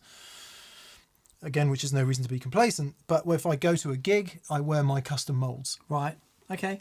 Which I've lost, which is really annoying. Because read the conversation we were having earlier about stupid mixes in auditoriums for a lot of modern bands. Right. And it's loud on a level that makes no sense. Sure. I think. Yeah. In some gigs. So I'll always take them, and then if the mix is good and it sounds great, I'll take them out and enjoy the gig. But same as him, I can't. Similarly, with changeable attenuation filters, I got various pairs from various companies, and it's interesting that you mentioned Minuendo. I think there's a lot of companies that have sprung up in the last 5-6 years doing a similar sort of thing. Yeah, you go on Amazon and it's just, there are hundreds of them. Yeah, I've definitely been in sort of industrial and actually even something as daft as being in a noisy pub with no sound treatment, I find is going to be much more damaging to my hearing. Yeah, right. Than being sat in here with loud guitars, which we have got control over. Yeah. So, and if it gets to a point it's uncomfortable, it's like we can just always back. Yeah. Always back. And one great thing about playing with Dougie on the drums is he gets that. And so it, at its peak it's loud, but the rest of it is sensitive to what's going on. Yeah, yeah. And again, I reiterate, I left my last band because that band did not understand that, and it was just like hammer and tongs from the first bar of the first song, and I couldn't handle it. Yeah. So, for as much as we play loud, we're also very aware that you need to be a bit sensible about it. Totally. Yeah. Glad you found something that works, Ben. Yeah, well done. Like Lions. I'm trying to round out my drive section. I have a True-Fi colour driver, Earthquaker Westwood, and a Carolina Guitar Company Shigaharu Fuzz, all into an EP boost. Any suggestions? Right. It's always challenging doing that stuff because there's so much with the pedals that you've described. You combine that with dynamics from your guitar and the volume in your guitar, and the range that you've got there is absolutely enormous. Now, if you've covered the basic food groups, if you've covered the more is more pedal, if you've covered the more mids is more pedal, if you've covered the more gain is more pedal, and then much more gain, that you've got your basic things that are going to work into any amplifier that gives you tone, right? And then stacking those elements. So you've got your more gain is more pedal, and you've got your more mids is more pedal. You put your more gain into your more mids, and you have this gainy mid thing which is awesome. And you can get that combination from a heap of different things. Is that white tea? It's actually rose and green tea. Do you want some? I'm okay for the moment, but Sure. I love that. That's really cool. So, having your basic food groups, which it looks like you've got covered, and then Well, you don't. There's one. You don't have a mid hump in there. it does mid hump. Okay, No, there you go. I googled the Westwood because I thought that's what that was, but Right, it it's says not. the Westwood is a transparent thing. So Okay. you need a mid humpy. You need Yeah. some sort of tube screamery type thing in there. Not necessarily for the overt tube screamer sound, but there's two places that it will work in any rig. One is going into something else overdriving. It just gives you the mid hump, which gives you a vocal. It's like almost like an instant feedback generator. Yep, totally. Which will just give you that lift at the point where the guitar gets rounded and vocal and lovely, and it can, you can boost your overdrive in that way, or have it after as a final shaper, which would do the same job. Well, And that's how Mick uses his clon. kind You of.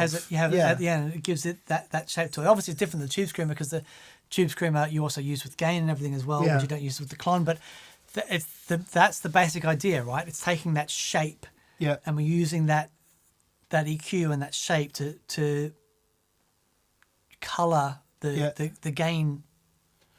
But rewinding to Rob's question earlier about the 2-rock, stood there at Analog Man using that tube screamer into the silver panel Bassman. That mid hump that I was just talking about, and I think I probably had another overdrive as well, so they're stacked. That to me is absolutely core, perfect tone. Absolutely. That with a Strat to me. So using the tube screamer in that way to shape that whatever else overdrive you've got going on into a sort of standard Fender-y clean amp, that it doesn't get any better than that. Yep. For me, I don't think. Happy place. Can't play with that tone all night long, because I just thought of a video that we have to do. okay, Yeah. I'll talk to you about it afterwards. all right. There's one really, video I really want to cool. do, which is revisiting your rig when you were 18 years old. Oh man, that's great. We'd have to track some stuff down. We but will. Oh, okay. I wouldn't have to track much down, to be fair, but Really? yeah. Yeah. I'm gonna have to go on a journey of what is the verb for humble?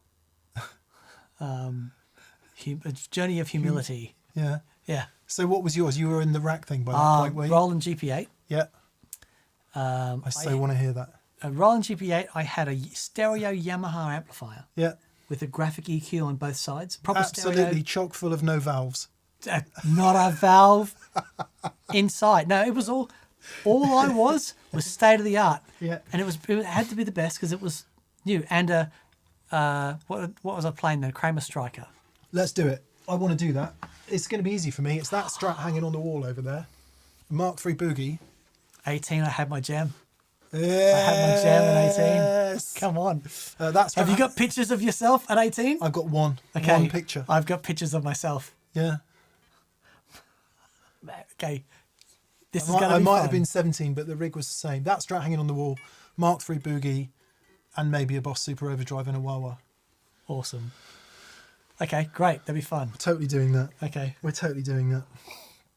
Anyway, like Lions, Sounded like something mid-humpy. And idiot. if you don't want to buy a tube screamer, the JHS Haunting Mids could be a good option for you because you can move the midpoint. Yeah, very good. Craig Stanton. Do you guys have any experience with Jupiter speakers? They seem to be a favourite of many small boutique builders, most notably Milkman Amps, USA built by WGS, but built to Jupiter specs. I don't. Do you? I was looking at speakers earlier. I want to finish the flipping cab that's causing me a headache. And I was looking at all kinds of speakers, just getting confused. Right.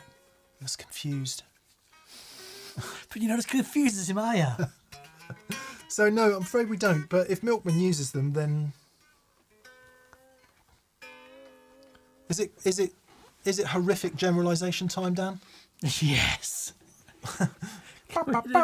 It's A horrific generalisation alarm or something. It's horrific generalisation o'clock.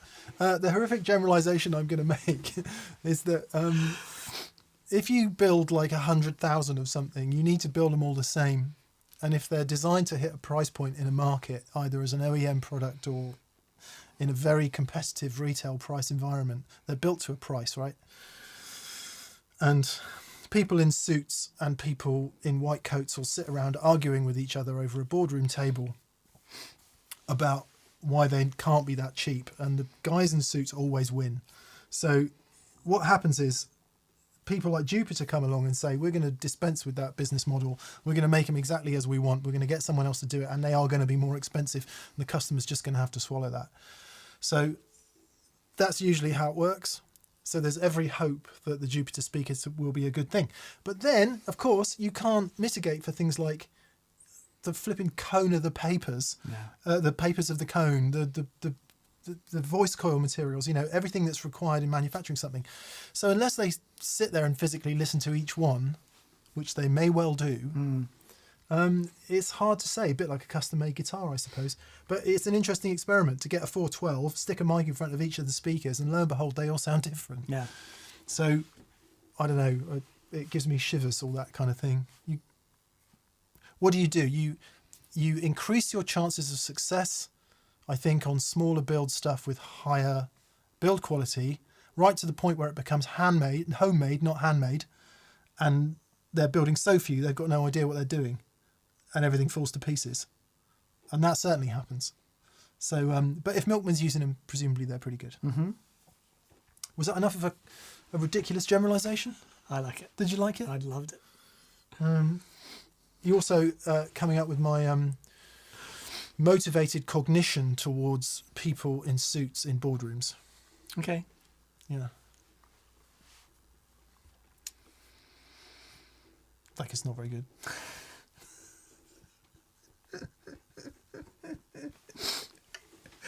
Rhino Jam. Just to say thanks at the start of another, hopefully schwantastic year. Yeah, man. Even my pro musician mate has now bought a tube screamer thanks to your shared tonal wisdom. Fabulous. Nice one. Thank you, Rhino Jam. Thanks, Rhino. Benjamin Loy. Hello, Benjamin. Howdy and Happy New Year, Leggins. Great to see live despite COVID.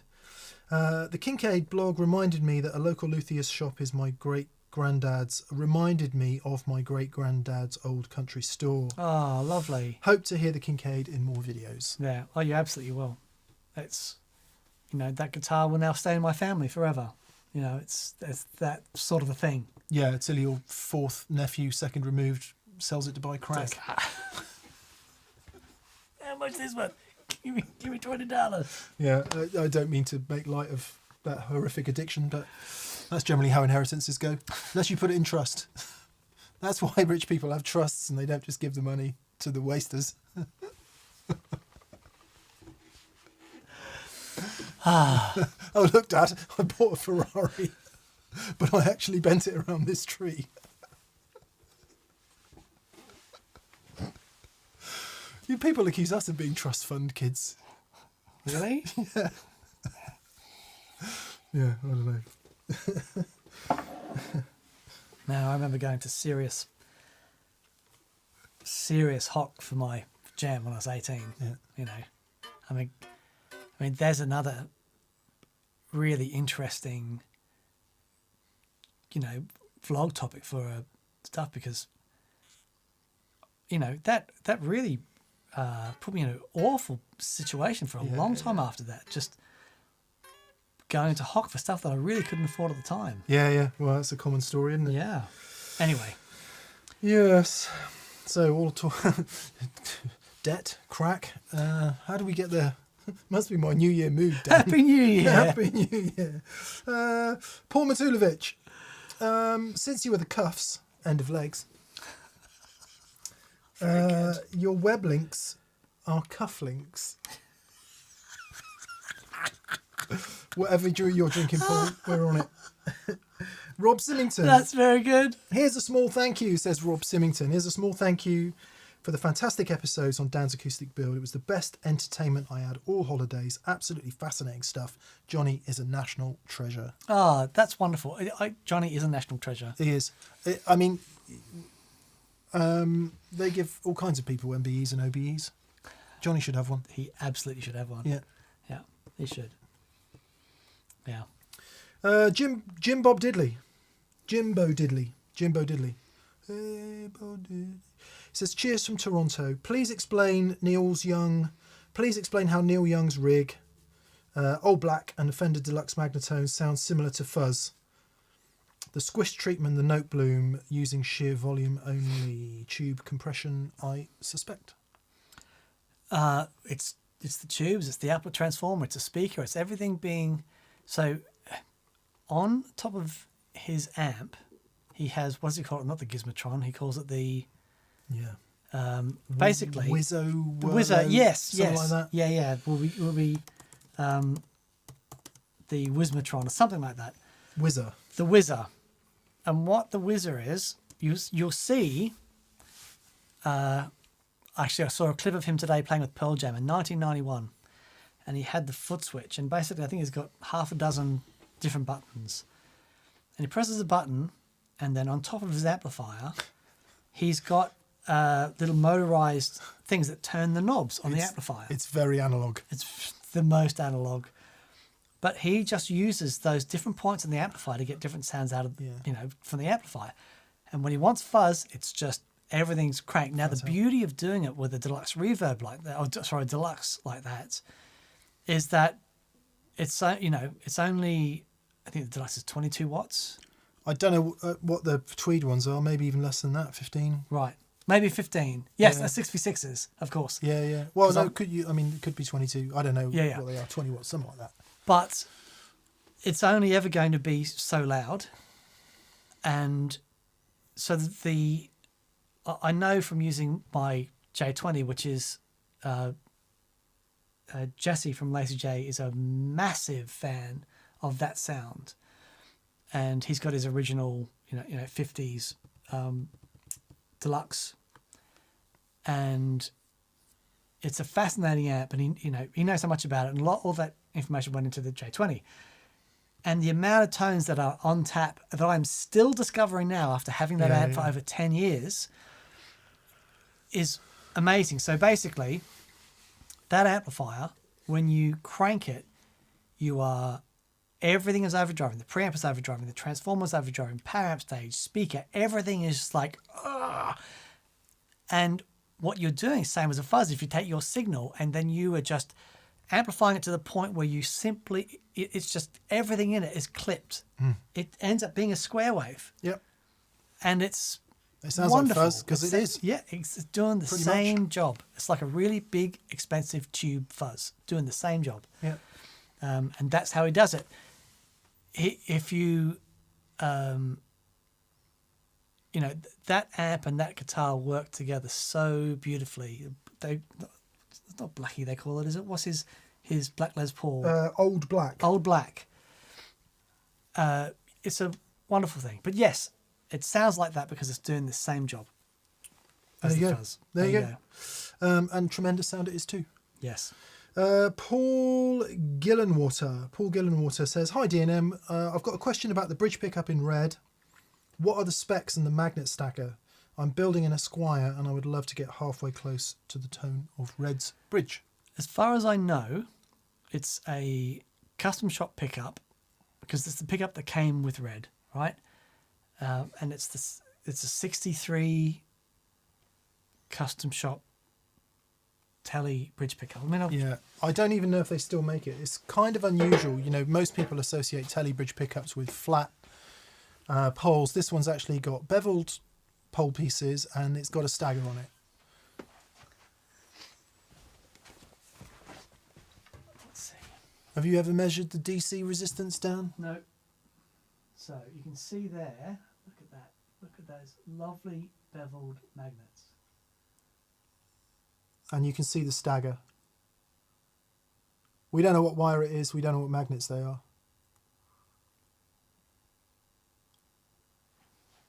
But it's a rock machine. I don't know.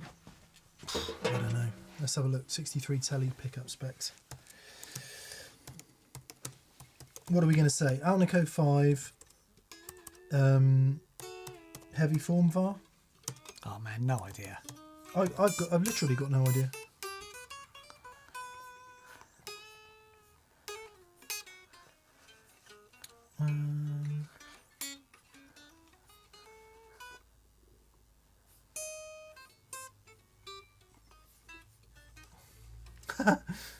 So I'm on the TDPRI, the Telecaster discussion page forum. I'm interested in building a new telly and want to find the specs for a 63 custom shop telly single coil.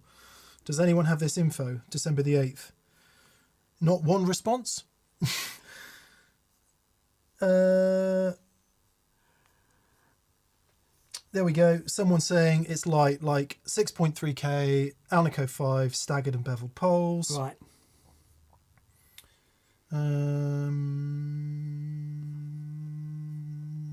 Yeah, I'm sure you've said it's 7.2 before. It is, yeah, I think it's 7 point something. Yeah. But it doesn't, you know what, we've discovered this talking with Simon Jarrett from Kingsley. We've discovered it. I've discovered it talking with Ron Ellis. We discovered it talking about Gretsch pickups. DC resistance is just a really small part of the pie. It is. And it doesn't really give you an indication of what's going on after that, because Red is, without exception, the loudest and brightest guitar that Dan owned between us, including all of the Les Pauls and everything else. So, yeah, if I'm ever doing anything that needs to rock, it's this guitar. So, absolutely. The other thing you need to know, that's an original 50s bridge. It is an original 50s And bridge. they are KTS titanium saddles, which is all part of the soup in that guitar. And it's an older body, which is also part of the soup of that guitar. So if you stick that pickup in your Esquire, let's say you go for an ash body and a maple neck, it's going to be a different thing. So that's as much as we know. It is the custom shop 63 spec staggered pole with beveled magnets. Don't know what the wire is, sorry.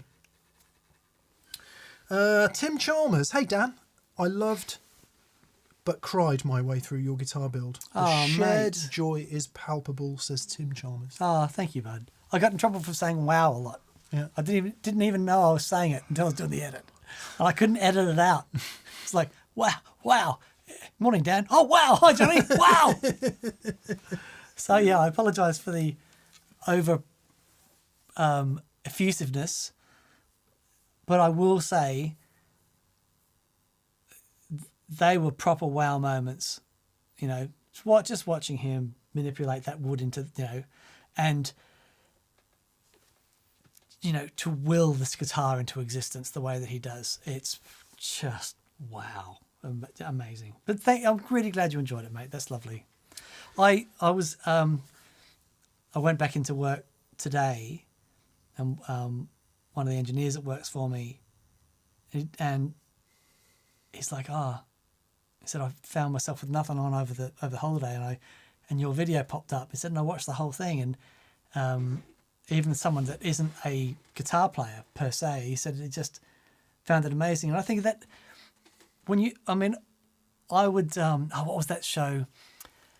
There was a guy that used to make furniture and stuff out of carpenter, really skillful carpenter, a US show, and he used all these old hand tools, and it was on TV. Yeah, never saw it. But and I couldn't get the something old country workshop. The New England country, anyway. And just watching people who are experts at their craft, who make all that stuff look so easy. I love cooking shows. I love watching Gordon Ramsay do his thing. It's like, because I love to cook. And I see Gordon Ramsay do it and say, man, you're amazing. How you can just, watching anyone who's an expert in their field, I find so inspiring. Yeah. And just being there while Johnny was doing this stuff, it's an experience that will live with me forever. Yeah, really from behind a screen, it was a completely magical experience. Now then, Andrew Shushard. New Yankee Workshop, that's the one. Chris Quinn, thank you so much. That's exactly right.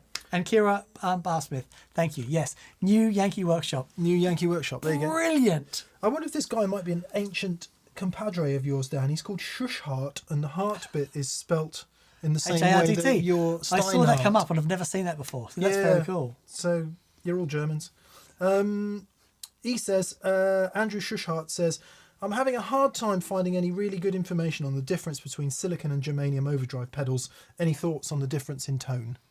So, right, silicon and germanium overdrive pedals. You're probably confused. Yeah, so you're probably confusing a diode with a transistor. Yeah.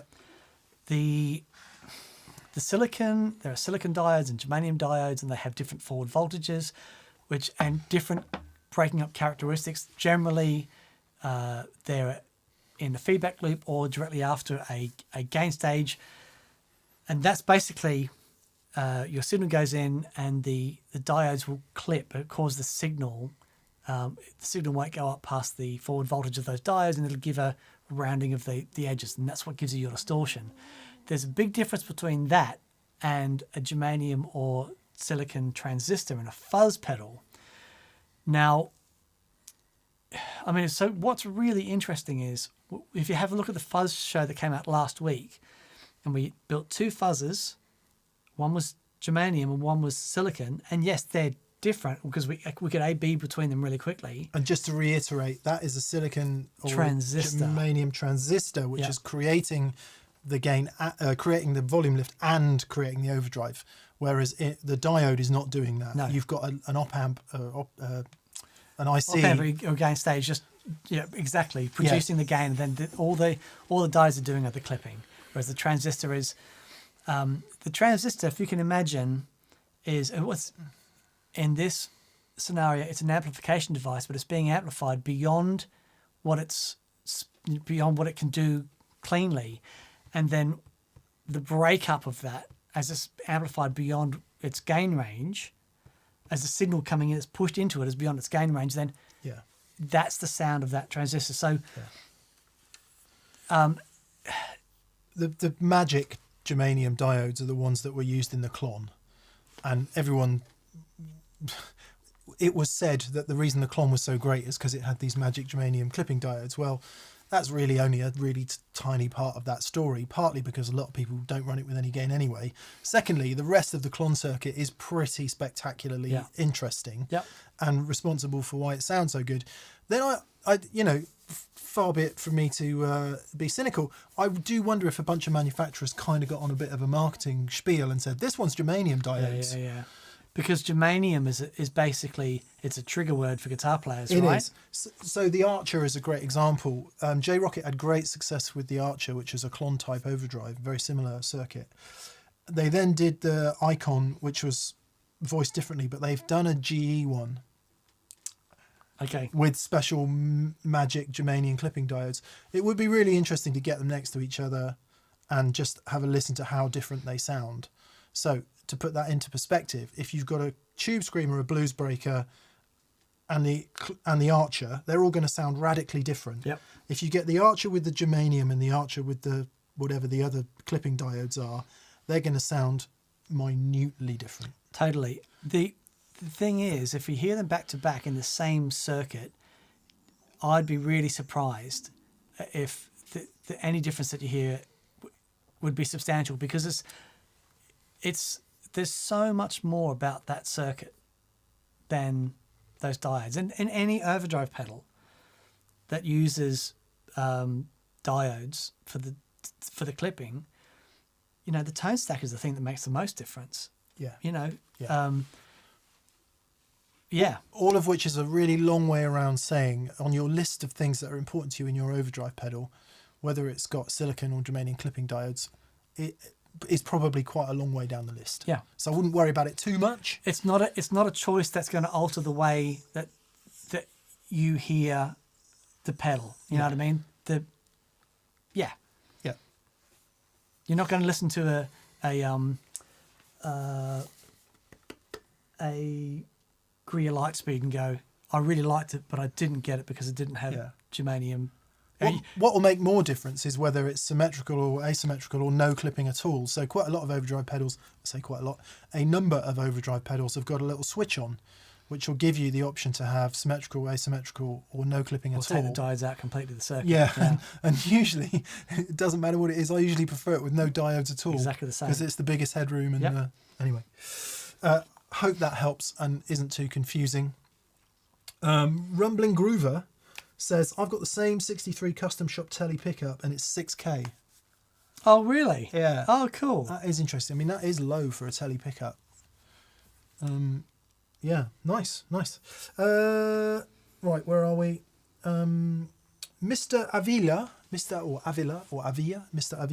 says, what about a rotary pedal or a tremolo then?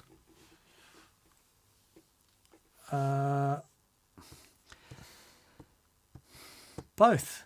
I've got to have both. The tremolo gives this soft movement, which I love, but the rotary gives this real drama. Yeah, it's like,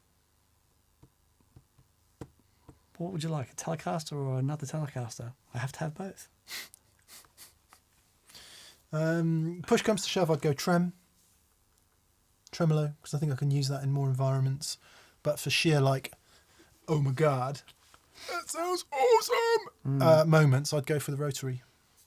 So Gordon Rankin has jumped in and says, not true. The 1N34A and the 1N914 sound totally different. The 1N34A has soft transients and the 1N914 are sharp. Germanium all the way. And then Cosmic J says the difference is definitely down to the properties of the junction in the silicon and germanium and whether the transistor is or diode. But yes, diodes distort an audio signal in a different way to an overloaded transistor. So what's Gordon saying? The germanium diode clipping is harder. The germanium diode clipper is softer. Right. Gives you a softer edge. Okay. And that is a property of the germanium, but it's yeah. I mean, it's definitely a thing. Yeah. You know, it definitely does make a difference. I just think. It will have to, It's not going. It won't make your tube screamer sound like a blues breaker. It's not that much difference. Sure, exactly that. But yeah. As we always say, everything matters. Everything matters. Yeah. Everything matters. Ends of legs, says Curtis R. My Kingtone fuzz arrived and parts are en route for a Big Muff mod. And here's Marcus working his magic under the hood. Amazing. Fuzz really, really is all you need. Love from Kansas City. Indeed. It's weird. I've always said I've never had any interest in making pedals because it's just, I know it would be one of those things that takes me all day and doesn't work. And as someone with vein popping annoyance of not having enough spare time, losing a day to something that doesn't work just fills me with dread.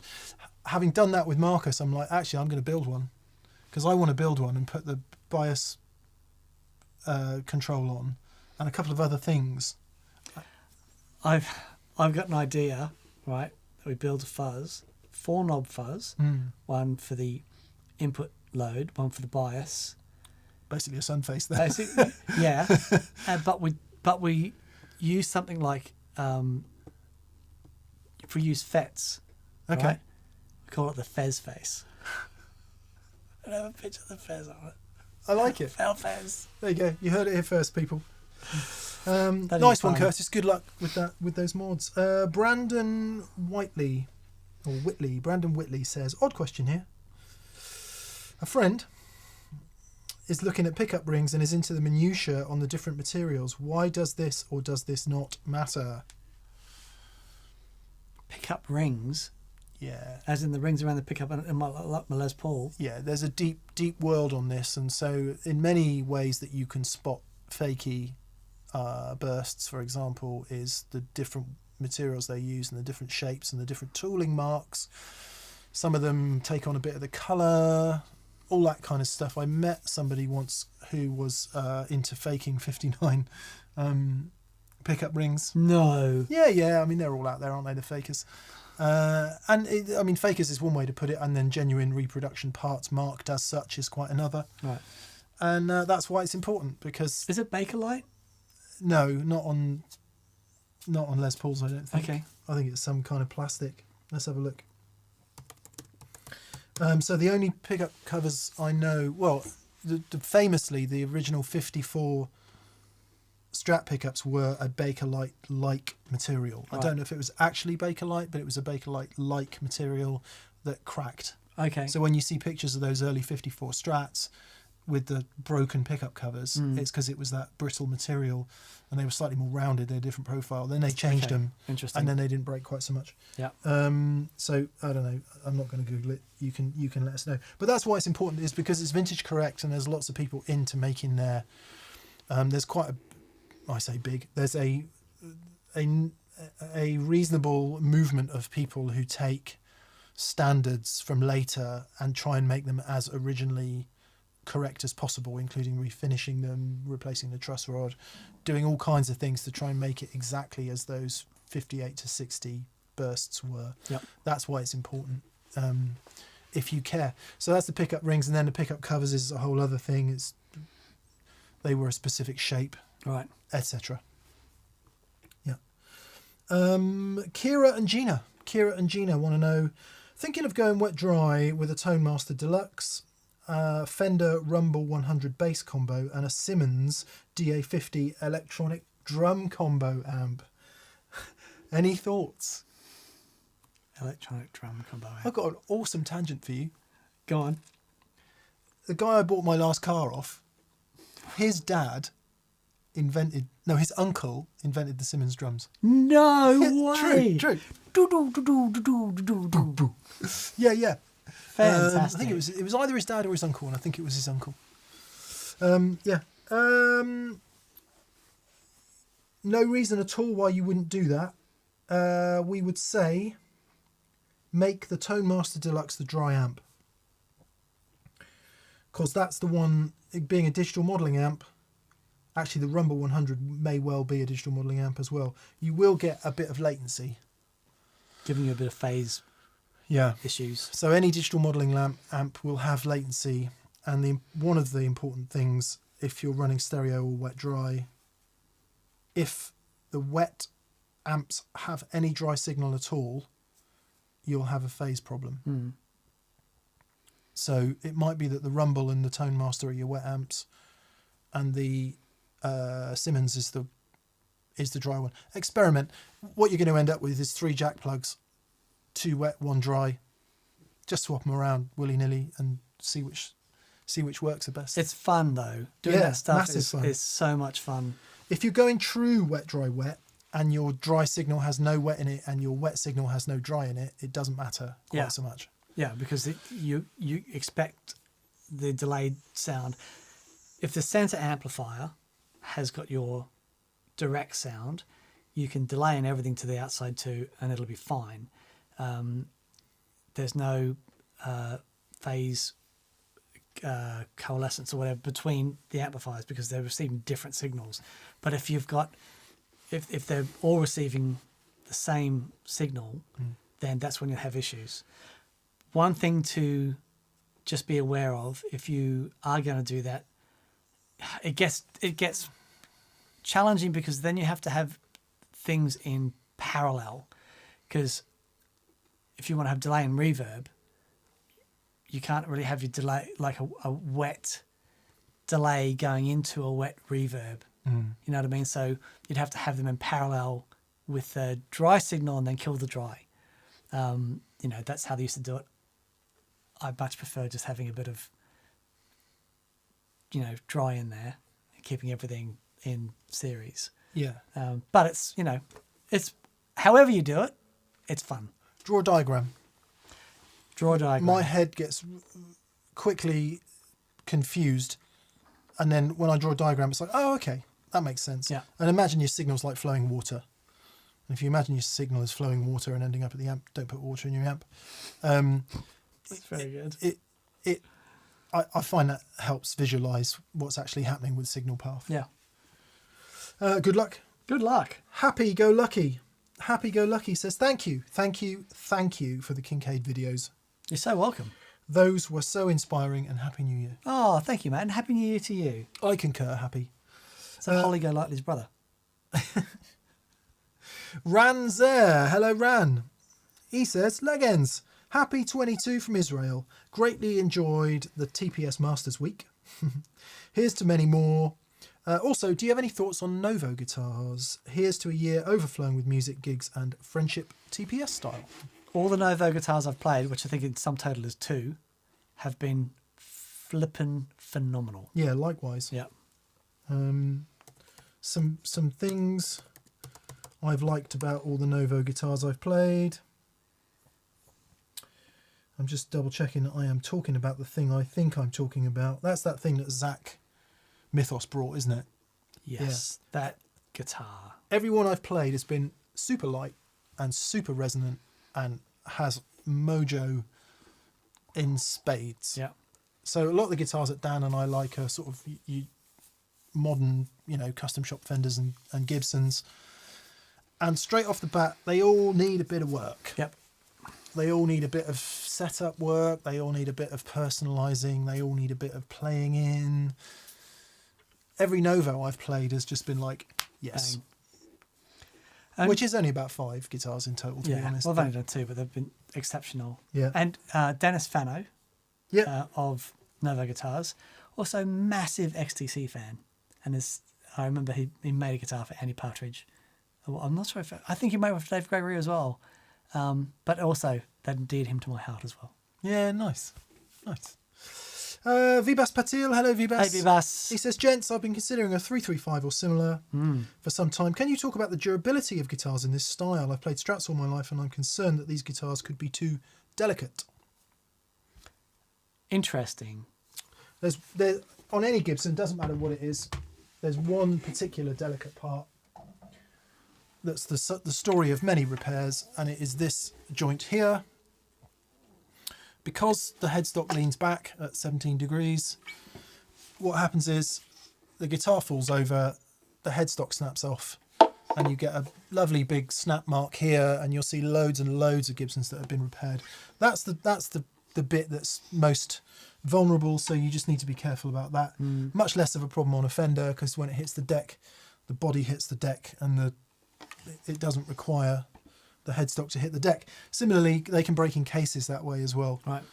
So that's a factor. However, a 335 is a pretty solid guitar. Remember, all the way through there is solid.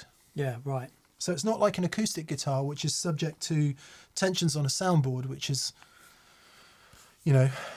I don't know if that is I don't even know if that's a thing with Gretches and Epiphones and stuff. It shouldn't be. Casinos, it shouldn't be, because it's a laminate top, right? Pressed laminate, so it should be pretty strong. Other than that, these guitars have been around since 1958, and there's plenty of 58s. Well, actually there aren't, they didn't make very many, but there's plenty of vintage ones around still being used. I don't know about neck resets and stuff like that. I don't think they're susceptible to that in the same way that an acoustic guitar of that vintage would be. But no, I wouldn't say, apart from that little problem, headstock snapping off. You see loads of SGs with snapped headstocks. I don't think there's a longevity problem at all. Yeah. Every time I see that guitar come out, it's like such a great sound. Wow. Those are the first notes I've played since December the 21st. No way. No, I'm alive. My fingers can tell. Yeah, so no, I don't think there's an issue with longevity. No, not at all. Just other than the usual care you would usually take for a usual electric guitar. Good luck. They're great. They're fantastic things. Yeah. David Michelle's are stronger than you would think by look and feel. Yeah, they are. Yeah. They are. Yeah. ATB Pop says, thoughts on redundant guitars. My fiance bought me a Squier Starcaster for Christmas, and I find some of my other guitars to be redundant now. Wow. Time lag. I think we all go through it where you're like, I don't play this guitar anymore, I don't want it. And you sell it. And then 6 months later you go, what I need today is that guitar. Yeah, I absolutely. So I would sit on it for a minute if you can afford to. Yep. And just sit on it and just, because there might be a day when the Starcaster, you're like, yeah, I'm not feeling that today, and you pick up the other guitar and you're in a happy place, and then that all goes around. So there's that. If, however, you're like I'm becoming, there's definitely some stuff here that has got to go. Right. Because I just don't play it anymore. Yeah, sure. So that instrument deserves to be off with somebody else who's going to enjoy it. Right. So it depends how many you've got. Like I'm up to probably, I don't know, maybe more than 15, less than 20 guitars now. Johnny's going to make my coffin out of all my guitars. All right. Just sort of laid in there with the Mistress and the C1. And Liv can hang on to the acoustic, but all the electrics are made, Yeah, they're going to actually make the box, all right? Totally. So yeah, it depends how many you've got. And the other thing is, I think, I don't know if this is true for you, but certainly when you've got no cash or you've got not very much cash and you're buying sort of the guitars you can afford, there does come a point where you might trade up to something a little bit better and you've still got all those guitars that, they don't match up to your new guitar. Yeah. Or you might buy a guitar that's less expensive that you enjoy more. It's not necessarily about price. Yep. It's more about them just not being that relevant in your life anymore. And I guess that's the time for them to go. I had a TV yellow double cut Orville by Gibson. Oh, yeah. Junior. Weren't they made by Bernie? I'm not sure. Orville by Gibson. Orville by Gibson, yeah, right? okay. Japanese guitar. And I bought it off a mate for like 300 quid. And I remember when I got my proper Junior, 61. But it wasn't that, it was, the Junior's obviously different and amazing, but this was the TV yellow double cut, that sort of Junior thing. Johnny Thunder's guitar. And I thought, well, I've got a proper Junior now. I can get rid of that. And I sold that guitar again for like 300 quid. And I, to this day, miss that guitar because it had something about it that was just really, really special. Yeah. It's just being aware that if it connects with you, a skill to be able to master, which will help you, is being able to, I don't even know if it's possible, but it's like if money was no object, if the price of this guitar was literally zero and everything else was zero, which would I play? If none of that stuff mattered, it had any influence on me whatsoever, what am I going to pick up? Yeah, right. Yeah, interesting.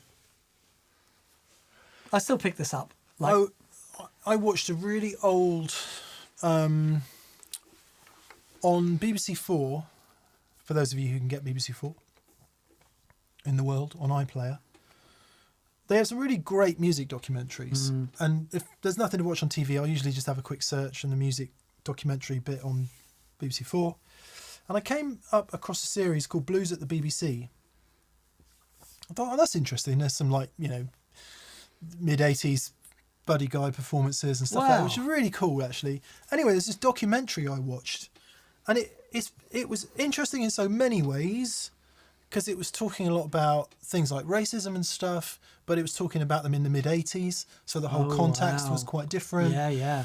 And some interesting stuff from Muddy Waters and Buddy Guy and all that. Culturally super interesting for that reason alone. But relevant to this conversation, they had some of the older blues guys playing. And there's some people I'd never even heard of, and they had the worst guitars in the world. Yeah. And they sounded utterly compelling and amazing. And I just had this moment of, which, we all have it from time to time, had it quite strongly of going, what am I doing? Yeah. All this stuff that we care deeply about, and I'm not saying it's wrong to care deeply about it. I've made a career out of caring deeply about it. It pays my mortgage to care deeply about it. I'm not saying I don't care about it. I'm saying sometimes just checking yourself and going, where do I, all said and done, if I make a noise with these things, what is the most compelling noise I can make? Yeah. And that's the point where you go, it's that guitar. Yeah. Rather than... And it might, And if you think about it more than 2 minutes, you're thinking about it too much. yeah, but and it might be for different reasons. Like Yeah. it's, I'm so connected to my 65 Tele. I love it, and it's the one I pick up all the time. But this is the guitar that slots into my hand, and I know better than anything. Yeah. And if it's like you've got 5 minutes and it's going to be the last time you play guitar, Yeah. you need to say something. I'm going to pick this up every day of the week. You know. Yeah, it is. It's And not because it sounds better than the 65, because it really doesn't. The 65 is such a special sounding guitar, but there's something about this that the I've connection. twisted my body around and my ears Yeah. around for so long. You know, It's the connection, isn't it? Absolutely, It is. that's important stuff. I think it's easy for us to lose sight of that. As an aside from that whole story, I hadn't realised just how fantastic Buddy Guy was. You have to send me the video, Yeah, it's man, he was off the scale, right? and the vocals and Muddy Waters, you just don't hear that Sure. anymore. It was like visceral. Wow. Yeah, so good, so good. Anyway, yeah.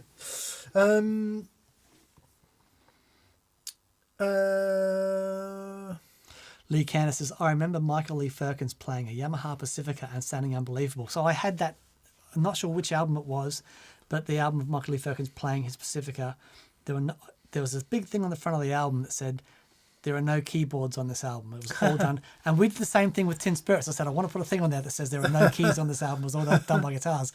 But we did it using effects and delay and stuff. Michael Lee Firkins did it all with just fingers and trem and yeah. and the sound that he got out. So I had that Pacifica. Yeah, that right. he had, and it was a great guitar. But man alive, the sounds that he got out of that thing. Yeah, don't forget that Yamaha has a American custom shop. Yeah, operation. totally. Yeah, my Pacifica was really expensive. It was like a really high-end guitar. It was run by a guy called Ken Dapron, I think, at the time, and we used to call him Ken's Apron. Anyway, the pedal I wanted to see in 2022 was a cool standalone Seagull unit from Jam, and wouldn't you know, they already did it in the first Very week, good. says David Rustad. What is that?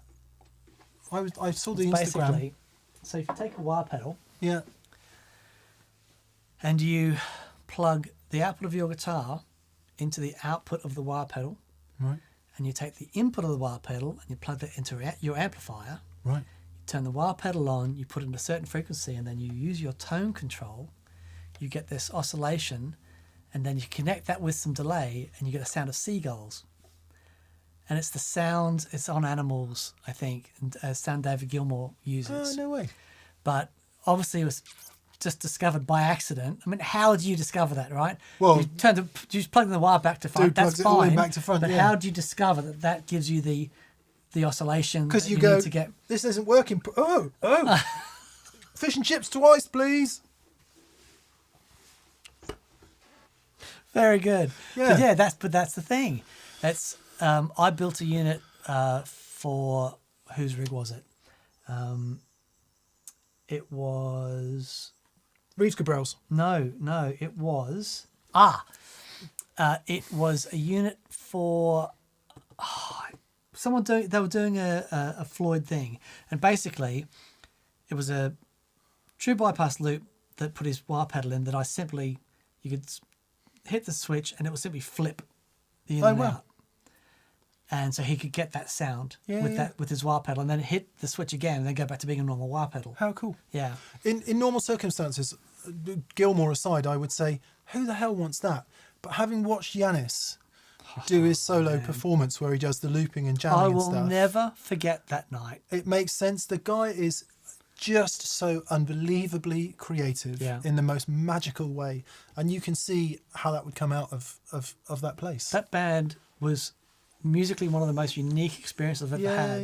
Yeah. I'll never forget Yanis it. was playing with an artist when we went over to do Harmonious Monk, and we went out to a club and watched them, and it was breathtaking. It was absolutely breathtaking. Just pure art. Yeah, pure art. Pure expression. Yeah. And everyone was so drawn into it, and just being was a around moment. people expressing. It was so beautiful. Yeah. So beautiful. Yep. Malcolm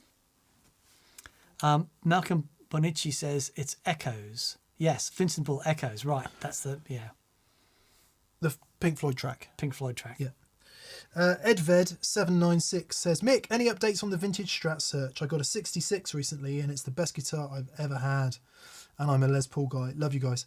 I gave up, Edved. We did talk briefly about the 61 that I had on loan, and that all sort of went quiet. And then I kind of ran out of money, and I was starting to get very annoyed at how expensive they were getting. Because from the moment, I'm not saying the two things, I'm not saying I'm the cause of this. There's no causal relationship. I'm saying that from the moment I decided to buy one to now, they have gone up by at least 50%. It's unbelievable. So I just no. If I was gigging a lot and recording and I really felt like I had the creative outlet for it, then I think it would be a worthwhile purchase. But that's just not happening, and I've given up on it for the time being, put it back in the hands of fate and said if one turns up at some point, then that will be the right time to do it. Yeah. However, I hear you on the 66. Borrowed one from Mike at ATB when Dan and I did a guitar show in Birmingham, and it was a cracking guitar. Yeah. Similarly, Ainsley Lister's got a 70, and once we get to sort of 70, 71, 72, certainly by the time they put that bullet truss rod in and go to the 3-bolt neck, that's where I sort of tune out a bit. But the 68, 69, 71s with no bullet truss rod and a 4-bolt neck, Jimmy's guitar, Oh, wow. some of those are utterly banging. Mike Landau's got at least one of them. Michael Right. Landau has at least one.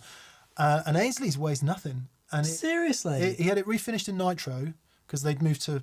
That's not the gold one, is it? Yeah. It is. Wow. That is a fantastic guitar. And, you know, sort of being too financially embarrassed to go for the era that I actually want, that guitar sonically was every bit the equal of a lot of the 61s to 63s I've played. Wow. Yeah. Really, really spectacularly cool guitar. So maybe in the future, I just bought a custom shop to quash my itch just for a little while, but I'm extremely annoyed with it because it needs a pretty serious neck job done on it, and I just need to get that done. So Okay.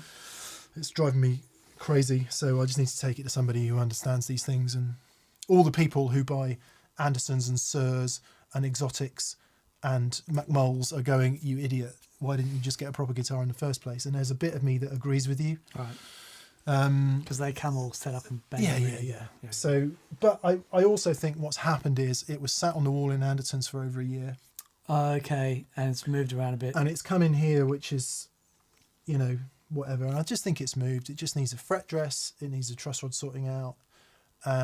It might need the nut redoing as well. I don't know. Right. But I've just edited a video today, which is driving me nuts because I can hear it buzzing. So I'm a little bit grumpy about it. Yeah. And yet, But I am grumpy anyway. And yet, it's an amazing guitar. it's the, if not the best, certainly one of the best custom shop necks I have ever It's astonishing. felt. The guitar itself is resonant and lovely, and it looks fantastic. So all it needs is setting up, which of course you would do, right? When you buy a new guitar, that's the first thing you do. But like an idiot, I was like, no, let's just get it out of the case and play it. And it's like, no, it needs someone who knows what they're doing. Just take it down to Johnny, get him to fret dress it. Booking an appointment with Johnny is like trying to see God, only harder. So, Ben Keane says Bill Puplet. Paul Stacey gets all of his guitars yeah, on with Bill Puplet. again, who's wonderful. If I could get into Bill, I would definitely do it. But man, he's busy too. I might see if Mark Presling will do it. Right. Who's Fender's guy? Oh, that'd be interesting. Yeah, Yeah. that would be really interesting. Because in the past I've done all my guitars myself, but I think having watched Johnny do Dan's guitar and having had Marcus do the fuzz thing, I think it would be much more interesting to take it to somebody who really, really, really knows what they're talking about, and that may be useful to you lot as well. Very good. So yeah, please excuse my annoyance. It's just, you spend thousands of pounds on a guitar and you can't play it, it is annoying.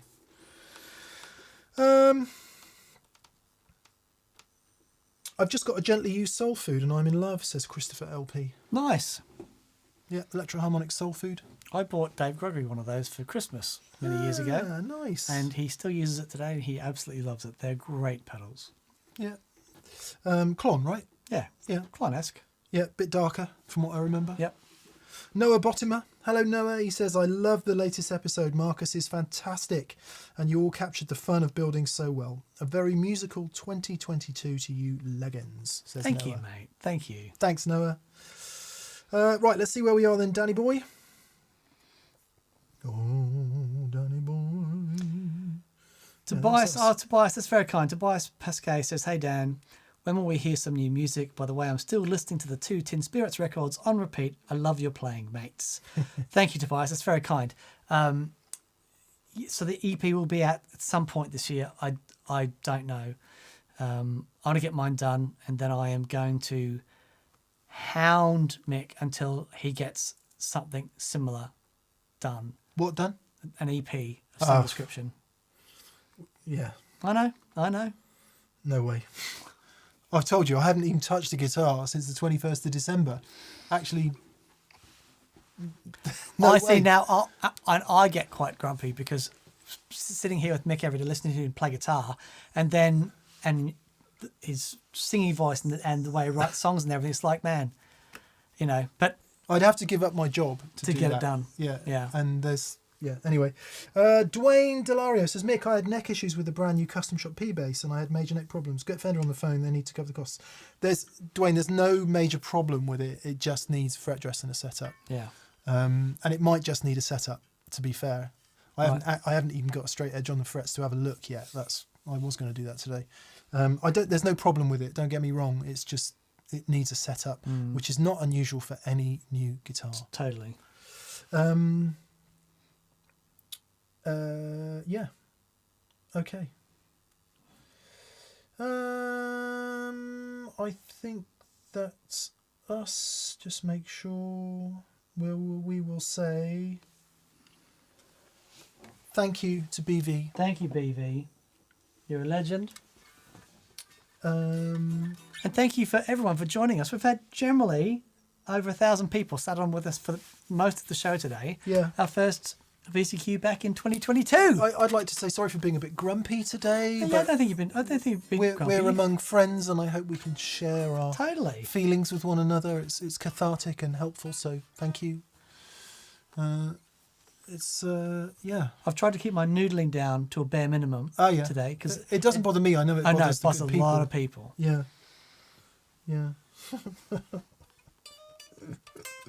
Good. Great Dane says, morning from Australia. Morning. Morning.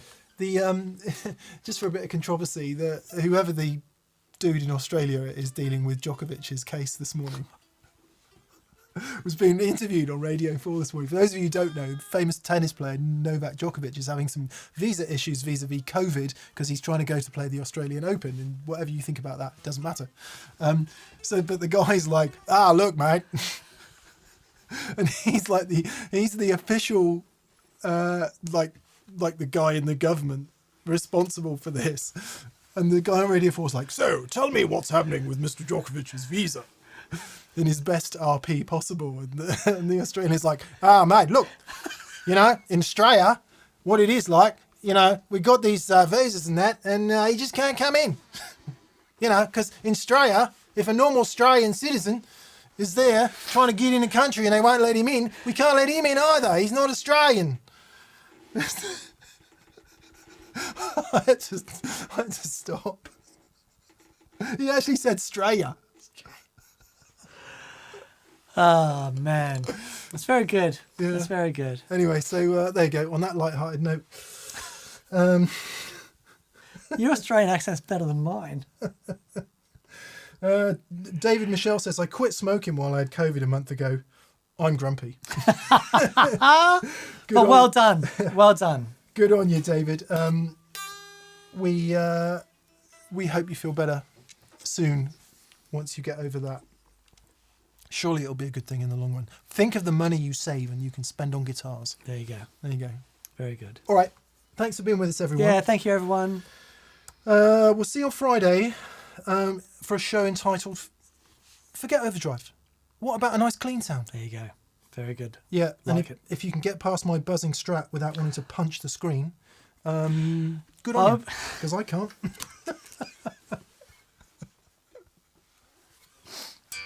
It didn't sound that bad in the room, but on the recording it's like Really? vein. I'm going home to lie down. Thanks, everyone. Did I Have a tell you great about the week. broken speakers in my cab?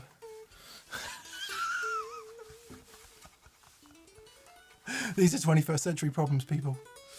Yeah, we'll see you on Friday. And Happy New Year to everyone. Yeah. And here's to doing some more exciting stuff this year, Dan. It's going to be a fun year. It is. Yep. It is. Honestly, that thing you did with Johnny was so spectacular. And then following that up with Marcus here, I think it would be really great if we could spend more time with more humans.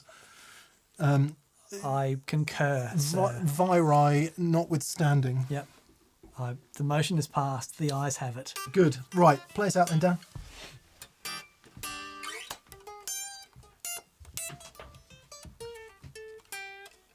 Do you know any Britney Spears? Play some Slayer.